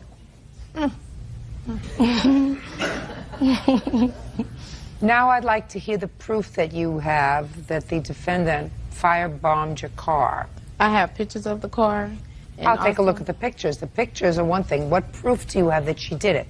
She also told me she did it also because she was calling my house. That's not true. She was calling my house. But she's not. I don't believe she told you she did it. Exactly. I have a witness right here, my next door neighbor. Which witness do you have? Eric. He didn't actually see her set the Eric, fire. you want to stand up here? Yes, ma'am. Eric, in your shorts. You thought you were going to a basketball game today. Come up here. Move over there, Eric. Would you post photographs for me, please? Sure. Can I say something? No, I want to hear Eric. And Eric, you're a neighbor? Yes, I'm a neighbor. And this firebombing happened in the middle of the night? Well, on that day, I was doing some drywall for my brother. I do, drywall and lay. I was doing his house. It was like about 2:30 at night. And I happened to go in the back. I seen the young lady out there slicing the tires. And I'm just looking at it, and I'm thinking that it's probably just she ain't got mad at her boyfriend or something, and just cutting the tires. So I'm just standing up there looking at it. So she looked at me, I looked at her, and she went on back down the alley. So I proceeded to keep working. So I figured I was going to go on there and just close up that night. So I went back on the front. I see her tan car parked across the street right there. And I'm just standing on the porch. And she kind of like looked and kind of sit in her car for a minute. And then she drove off, but I never seen it no more. So you didn't see her firebomb the car? No, I didn't see her firebomb come. Good. Thank you. Sit down. Your Honor, can I say something, please? Okay. I'd like your next witness. This is my roommate. She was there when she popped up on the front. I never called this woman house or anything like that. Is there something you're not understanding? I would like you to bring on a witness who saw her firebomb your car. You have anything to contribute to this case at all, or yes or no? The answer is yes or no. Yes. Do it fast. The morning the car that was on fire, my cousin, Lachey, came and woke me up, and I walked up on the back porch. I seen her and Deontay sitting on the back porch looking at the car. He apologizing to my cousin about how his baby mama set the car on fire and what she did or whatever, saying that he was going to help my cousin pay for the car and everything, which he didn't. Is that right? I told her I apologized for the car being burnt. What happened to her mama car? Could you speak slowly so that I could understand this, please? You apologized to who for what? I apologized to her for her mama car being burnt. I shouldn't apologize if it's supposed to be all over me. Judge Judy continues in a moment. The mother of her ex-boyfriend's child, Teresa Lenore, firebombed her car. Is he still living with you? Not really, no. He keeps our son every day. He comes to my house and keeps him every day while I'm at work. When does he work? He works at night and on weekends. So then, it wasn't true when you said to her that he's not going to be at your house anymore, don't bother to come over, because he is there every day. Well, not living. That's what I was trying to tell her. You don't have to call to see if he's there. Where does he live? At his mom. So is what you're telling me, you don't have an intimate relationship anymore? Not anymore, no. Is that right? Correct. Well, Deontay has to be with somebody. And I don't know how many people he was with. He could have been with her. How many people were you with, Deontay? 10. What? Just them two. No. It's possible somebody else could have firebombed your car. No, it was only her. She kept calling and everything. She called my house when he comes to her house. After he leave my house, he goes to her house. She calls me tomorrow, Deontay is here. Then she was hollering him in the background stating, you made me do it. You shouldn't have lied. You made me do it. You shouldn't have lied. She wouldn't have said it if she wouldn't have done it. Your Honor, can I speak, please? Yes. She's lying. There's no way. If I'm going to do something, which is so stupid, I wouldn't tell her that I've done it. Ms. Lenore, you appear to be an intelligent young woman. The only unintelligent thing that I know about you is him. I don't understand why someone who holds a responsible position, maintains themselves, takes care of their children, why they would do something so crazy as to commit arson, which is really what this is. Because what you're accusing her of is really a criminal act. Mm-hmm. And I assume you filed a police report. Mm-hmm. I have copies. I would like to see the police report that you filed and their follow-up.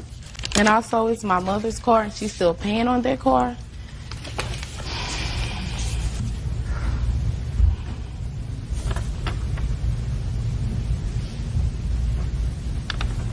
Stand up here.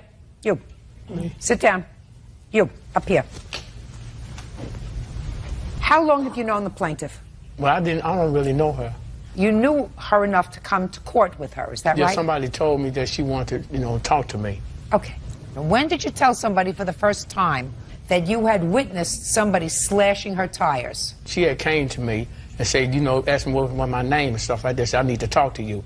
I'm like, When? It was the next day.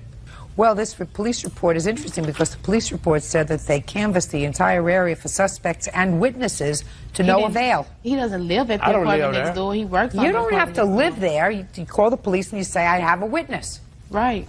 I didn't know he said anything when I called the police. Your Honor, can I say something? Go ahead. We went to the police department, and they said, this so-called witness that you say you have, if he's not, a good witness, you all are going to get in trouble for falsifying information. They asked for proof of was she harassing me. She told them I was doing all these things to her. She had no proof. They listened to my answer machine, which I tried to save. It erases after 15 days. They heard all of these threats on my answer machine from her. That day, she was held at jail. They released me. They said she had no proof. Why wouldn't I do it? Well, I don't believe that there's sufficient proof to establish to my satisfaction, in any event, the allegations that you make against the defendant, that she firebombed your car, that she cut the wires on your satellite dish. It's possible that she did it. It's also possible that he's got a string of girlfriends that you know absolutely nothing about who are just as annoyed as she was. In any event, you sound to me, Madam Miss Lenore, as if you deserve better. I don't know if you're going to look for better, but it sounds to me like you deserve somebody who is at least prepared to act responsibly. That's not him. The case is dismissed. That's all. Parties are excused. You may step out. I think she got it basically where she deserved, which was nothing. I didn't do it, and I'm just glad it's over with. This is not going to end. This is not going to end. She started harassing me about this man. There's a problem. There's something wrong with her. And now, career counselor Robert Spenner is suing his former girlfriend, dance instructor Angela Sturm, for falsely accusing him of sexual misconduct. This is case number 260 on the calendar in the matter of Spenner versus Sturm. Parties have been sworn in, Judge. You may be seated. Folks, have a seat, please. Miss Sturm, who is this little girl? My daughter, and also my assistant teacher. How old is she? 12. Would you step outside, please? Because of the nature of these proceedings, Miss Sturm, I don't think it's appropriate to have your daughter here. If I think that later on I require her to come in, I will. Mr. Spenner? Yes, ma'am. According to your complaint, Miss Sturm became a friend, but was a dance instructor of yours. And you took a series of dance lessons from her. You were encouraged by her to enter a competition with her, and you were successful in winning a couple of medals at that competition, the two of you. Right. Mm-hmm. But that at some point she filed false allegations against you of sexual misconduct. Right. And you want to be reimbursed for all of your expenses that you had relative to that. And also, you want to be reimbursed for the unused dance classes that you took, and also at least one of the medals that you received. 2 medals, Your Honor. 2 medals. You received 2. You want either one or both. Ms. Sturm says that everything she said was true, that you did in fact make unwarranted and overt sexual movements towards her during the course of your dance and at other times, and whatever complaint she made about you was truthful and accurate, and therefore you're not entitled to recover. She also says that with regard to your dance lessons, the unused time, because you prepaid for a series of dance lessons, she told you that she had a no-refund policy. Is that right? Yes. So that's her defense. So let me get some facts. How long have you known Miss Sturm? We've originally dated in 1997. I met her at a singles dance, and we had a relationship that lasted about a year. And it was a kind of a rocky relationship, and then I ended it, or she ended it. Okay. And then after that, we both went our separate ways. She opened up a dance studio earlier this year, January of this year, and I went in about the middle of January. I congratulated her on her success in the dance business, and then I left. But I was in the market for looking for a new studio. I wanted to continue with my dance lessons, and I chose Miss Stern because I knew that she had a good reputation for teaching dance. So I decided, well, I'll go ahead and I'll just try this and see what happens. Okay, you went in to see her in mid-January to congratulate her. Then you decided you wanted to take dance lessons from her. When did you go back, or how did you contact her with regard to those dance lessons? I started taking dance lessons from her in late February. And what were the cost of these dance lessons? She charged, for a set of 10, she charged $400. And did you pay her the $400? Well, originally I didn't do that. She has a $50 for one dance lesson a week. So that's what I did at the beginning. And then later on, I paid the $400 for a set of 10. And had you been paying right along? I was paying like for maybe a couple of sets of 10 before she denied her services to me. So I actually had done the set of 10 a couple of different times before this incident happened. Okay. How many hours of lessons do you believe that Miss Sturm owes you?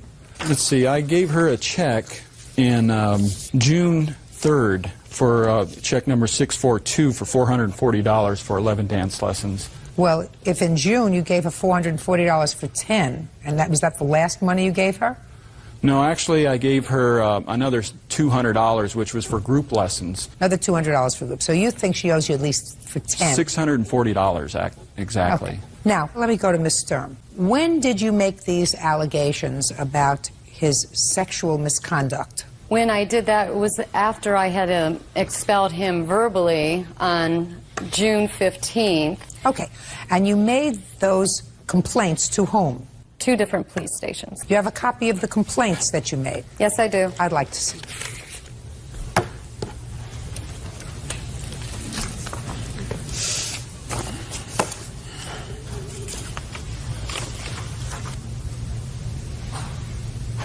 Miss Sturm, I have some questions for you, madam. I want you to listen to me very carefully. Okay. I've read your answer very clearly, and I've read every word of your answer, and I've read the police reports. I want you to specifically tell me the date, time, and place of the sexual misconduct that you allege. It was June 12th. What did he do on June 12th? That's when he lifted me up in the air and had his hand between my legs, and I told him to put me down. Okay, that was June 12th. When prior to that? It'd be in the beginning of March. I would have to look at my card when I had lessons. What did he do in the beginning of March? He put his hand against my breast. Where were you? In my back part of my studio. I have 2 different rooms in my studio. Were you giving him a lesson? Yes, I was. What did you say to him? Don't do that. And what did he say? He just shrugged it off. When was the next time? Towards the end of March also was the incident when he first grabbed me and tried to kiss me. Where was this? In the second part of the studio, the back room, once again. It was just him and me in that room. When was the next time? Those were the incidents. There were various times when we'd be doing a routine, when we were practicing getting ready for competitions, and he would come up behind me and massage my shoulder, or we would be doing a routine, and we'd practice a certain pattern because we'd go over and over, and he would reach out and start to hug me. And there was a lot of hugging going on. Now, there was a time when you and Mr. Spinner traveled from South Bend to Chicago. And you traveled from South Bend to Chicago for the purposes of participating in a dance competition with him. Is that correct, Ms. Sturm? Yes, it is. When was that? That was June 14th and 15th. So am I to assume, Ms. Sturm, that the fact that he massaged your back in March, put his hand on your breast in March, grabbed you and tried to kiss you in March, put his hand up your crotch in June, did not discourage you from traveling with him on the 14th and 15th of June to Chicago for the purposes of participating in a contest with him? I did confront him on the day. I'm asking you a question. You went with him, is that correct? Yes, I did. Now, what prompted you to make these allegations on June 24th, madam? Instead of in March, or April, or June 13th, before you went to the competition with him? What was it? Okay, there was over 23 incidents over that time. You're right. I was putting up with it because, I'd tell him he would, he kept professing his great love for me. I do have... Miss Sturm, let's understand each other. On the 15th of June, you told me that you cut him off. You told him that he was no longer welcome to come back and take lessons from you. Is that right? Right, so I told him to get in the car and drive out of my life. Fine. And you told him that on the 15th of June? Right. What did he do after the 15th of June? Well, first he sent me this letter, Your Honor. May I see it? Yes, you may.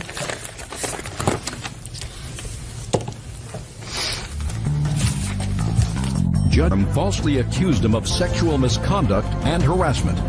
Angela claims while giving him dance lessons, Robert touched her inappropriately. So what's wrong with this letter? This is not a letter that inspires you to make a report to the police. He's saying either I want my money back or apply the money that I gave you for group lessons towards private lessons. I'm disappointed with the way the weekend went. As far as he's concerned, you acted in an unprofessional manner, and nothing contained in this letter that I've read, absolutely nothing, suggests to me that it was an inspiration for you to contact the police. So tell me what else happened, madam, after the 15th of June, when you went willingly and not in a state of bondage to Chicago with him, that inspired you to call the police and report sexual abuse on the plaintiff's part. Tell me. Actually, I was not... Show me a letter. Tell me the rest. Did he come to your house to stalk you after the 15th? No, he did that on May 20th. Okay. Tell me what he did on May 20th. On May 20th, he just showed up at my house at 2 p.m. and... 2 o'clock in the afternoon? Yes. Go ahead. Where most of my children were at home. I have 8 children. There were 6 of the children at home. He came to the door. My kids said, Mom, Robert Spinner wants to talk to you. And so I came to the door. I said, what do you want? He says, I want to talk in private. I said, no, you're not talking to me in private. You're going to talk to me in front of my children. And he says, oh, you cannot treat me like this, Angela. You know, what are you doing to me? You're being cruel. And then he said, I can't continue to talk to you in front of your children. And he left. Keep going. Okay, well, first off, a dance student does not come to their dance Keep going! Okay, so that's what happened there. And if you want to go back to, you know, I have all these love letters. I don't want to go back at all. I want to go to a place after June 15th. Okay, after I received that letter. Okay. After you received this letter, which you received on June 16th. Okay. Let me ask you, did you respond to the letter? No, I did not. Okay. I took it to an advisor. Took it to a spiritual advisor? No, a friend. Ms. Sturm, if somebody writes you this kind of letter, which is not a hostile letter, it's a letter of disappointment, it's a letter of frustration, and you chose in a very unprofessional way not to respond to it at all, and you've already told him, according to you, get in your car and get out of my life. Don't come near me, I'm not giving you lessons anymore, I'm not doing anything. And he says, you owe me money. You owe me money. You choose to ignore him. He comes to your house, and he doesn't want to speak to you in front of your 8 children. He said, I want to speak to you privately. And you say, no, you talk in front of my 8 children. And you know what he does? He does what a mature person would do. He leaves. So I want you to tell me what happened after the 20th of June, which is when you say he came to your house at 2 o'clock in the afternoon, after the 20th, that inspired you to make a formal complaint of sex abuse to the police against the plaintiff after the 20th. Okay. I was advised not to respond to the letter because the person who said was very angry. Ms. Sturm, did you hear my words? Okay. My words were after June 20th. Because so far I've heard nothing that in my judgment gave you cause to call the police and to notify 2 different police officers that he had sexually abused you. So I want you to tell me, what was it after June 20th when he came to your home to talk to you about the problem, the lessons, the money, whatever, and did not behave in any aberrant way? What happened after June 20th that inspired you to go to the police? You have a window of 4 days, madam. Did anything happen? Right, he kept contacting me after I told him to leave me alone. Tell me when he contacted you after June 20th. He sent the letters, and he also called my house on June 23rd, my son Matthew Price. Just a second. He called your house on June 23rd? Yes. Did he speak to you? No. Who did he speak to? My son Matthew Pryke. Did you call the house on June 23rd, sir? Just answer me yes or no. Yes, I did. And did you speak to her son? Yes, I did. And what did you say to him? Actually, when I called her, when I called her house, I was looking at my phone bill, and when you dialed *69, it shows the return, that whoever who called you. She called me at 2:30 in the morning, and I must have spaced out. Do you have that? No, I don't have that phone bill. So is that why you called her? So I was wondering who called me at this time, and it just didn't dawn on me it was her. So I called the number to find out who called me, and that's all that was. When I finally found out, when I recognized the voice that was her son, and I said, okay, I'm sorry, and I hung right up. I had no idea. If I knew it was her phone number, I would have never have called. What else? June 23rd. He called my house on June 23rd. I called his business on 6/24 at about 2 in the morning, because in the letter that you saw, Judge, he said that if I wanted to contact him about the lessons, to call him at his office. So you called him at his office at 2 o'clock in the morning? Yes, because I didn't want to talk to him. I wanted to leave it on his voicemail. I have that recorded. Just a second. Now, I want you to tell me what happened as a result of her filing this complaint against you with the police department. Were you contacted by the police? Yes, I was contacted by a corporal, and I voluntarily went down to the police station. He said that there was a complaint filed against me. Were you arrested, sir? I wasn't arrested, but when I went into the interrogation room, he locked the door behind me and he read me my rights. And he didn't say, well, we're not arresting you, Okay, but you voluntarily came in. I voluntarily came in, but he locked the door behind me. I understand. I understand, Mr. Spinner. Was this the first time you would ever been in a police interrogation room? Right, it is. What do you do for a living, sir? I work at a homeless shelter, and I counsel the homeless on overcoming barriers to employment. Okay. When, for the first time, other than this letter, did you ever ask her for your money back or for Yes, your lessons before? I've contacted the Better Business Bureau. There was several correspondence with them. Can I see the letters to the Better Business Bureau? And I also have a letter that I sent to her directly, certified mail. And these are the letters to the Better Business Bureau and their responses back. I tried to keep this out of court. I tried to be as civil as I can, but I tried to use the Better Business Bureau to help with this.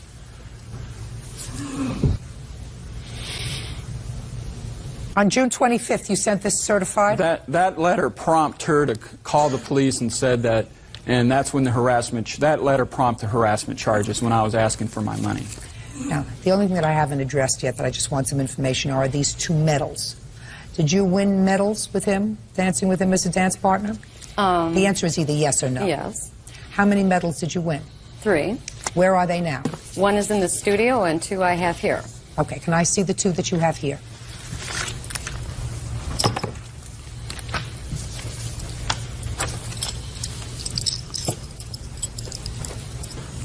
Okay, these are the same. They're exactly the same. Is that right? What is the 3rd one that you have in the studio? Is that the same as this? No, it's from Notre Dame. So it's from a different competition? Yes. Okay, and was that on the same weekend in Chicago? No, it was May 5th in Notre Dame, Indiana. Okay. You're suing her for $1,909.23. And according to your complaint, that represents money for filing these false charges against you, the dance lessons, and a little bit of aggravation, and the return of the 2 medals. Okay. Now, give 1 to him, give 1 back to her. Mr. Spinner, I want you to listen to me very carefully. I'm not getting into how many dance lessons are left, whether you gave her 12-year-old daughter a receipt. I'm not getting into any of that. As far as I'm concerned, the defendant abused the legal system and abused the police department and abused you by filing a false report that you had, in fact, sexually abused her. And I need not get into all of the details of how many lessons are owed. You are suing her for $1,900. Is that right? Yes, ma'am. I'm giving you a judgment for $1,900 against her. I find her actions absolutely unacceptable. She used the police department because you were asking for your money back. Clearly, nothing that she alleges that you did to her in March, in April, in May, or even in June inspired her to make this complaint. She freely and voluntarily went to Chicago with you. She freely and voluntarily danced in competitions with you after all of these alleged touchy-feely incidents. And it wasn't until after she terminated you coming into her studio after June 24th that she filed these complaints. I am appalled at that. Judgment for the plaintiff in the amount of $1,900. That's all. Parties are excused. You may step out.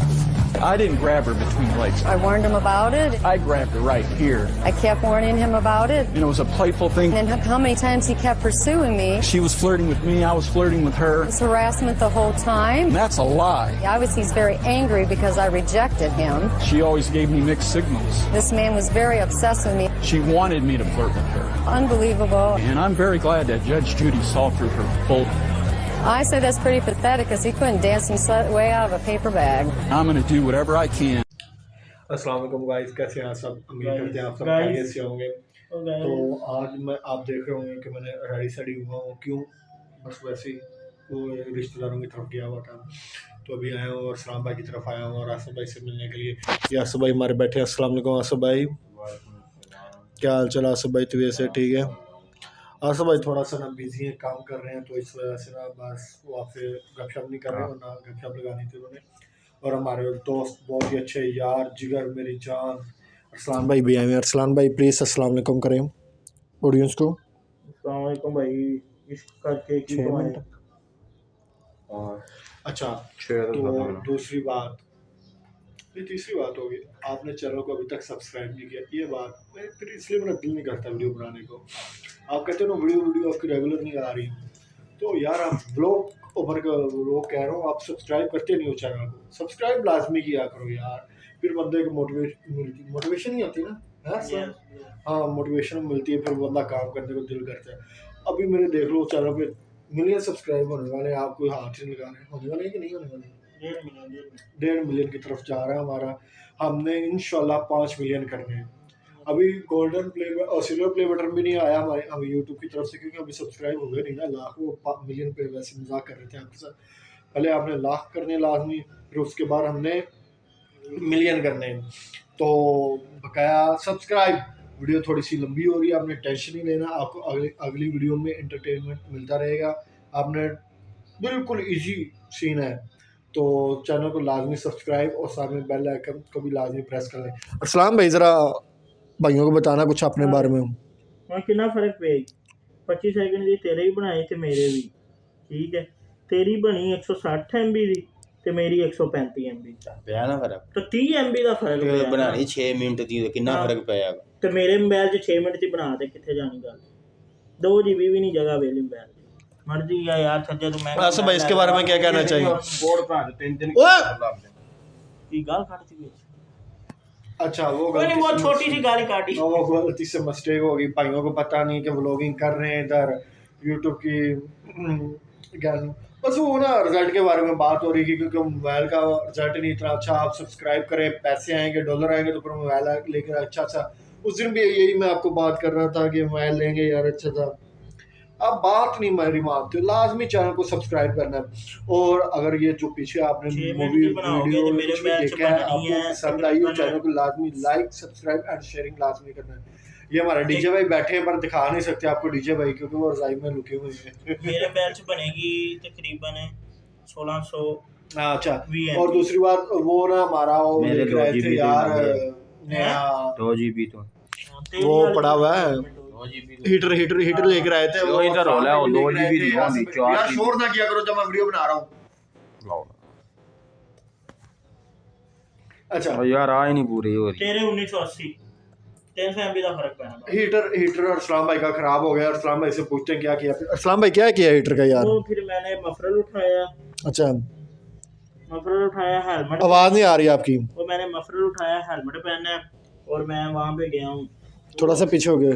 अच्छा, muffler उठाया, helmet पहना, bag उठाया, bag में laptop डाला, charger डाला, उसके बाद mobile का चार्जर, फिर हैंड फ्री, तो ये सब कुछ डाल के, और माउस और कीबोर्ड भी जो मैं 850 का नया लेके आया। अच्छा, तो ओके, मैं आपको बताता हूँ माउस क्यों साथ रखा हुआ। अच्छा, चलो। वो फिर मैं वहाँ पे लेके गया हूँ दुकान पे। वो बड़ी मुश्किल से मैंने बैग पहना और एक हाथ में हीटर, एक हाथ में बाइक चला रहा था और पुठे रास्ते से जा रहा था। वो आगे से मैं बजने लगा था, बड़ी औखी हो के बचा हूँ। तो फिर मैंने वहाँ पे गाली भी निकाली थी बंदे को, उसकी वजह से मैं लड़ने लगा था किसी ने।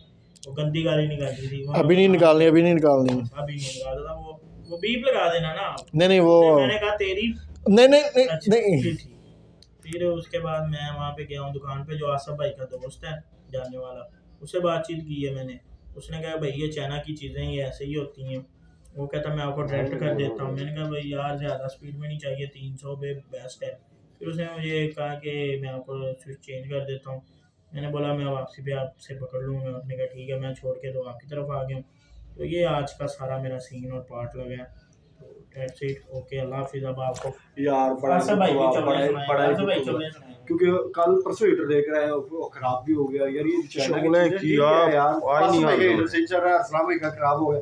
और अरसलान भाई के साथ एक और भी बड़ा हादसा हुआ। अरसलान भाई उसके बारे में बताएंगे। अरसलान भाई ये लैपटॉप का जो कीबोर्ड है ना, तो साहब मेरी ये थी कि कीबोर्ड जो वो खराब है, इसलिए अरसलान भाई ने साथ दूसरा छोटा कीबोर्ड रखा हुआ। माउस भी यार बटन क्यों ना पे तू? बटन नहीं ब्लॉक करना, ब्लॉक कर, बटन को ना बटन मैंने प्रेस नहीं किया हाथ बना ऐसे। कर। अच्छा ये अरसलान भाई आपको दोबारा बताएंगे कितने का बता रहे हैं अरसलान भाई प्लीज। अरसलान भाई बताओ कितनी होगी है? आधे मिनट की रहेगी। उसको भी दिखाओ बोले। हमारे आसफ भाई क्या कर रहे हो? चलो ठीक है, ओके मिलते हैं आपको इंशाल्लाह नेक्स्ट वीडियो में। ओके अल्लाह हाफिज। बंद कर देते।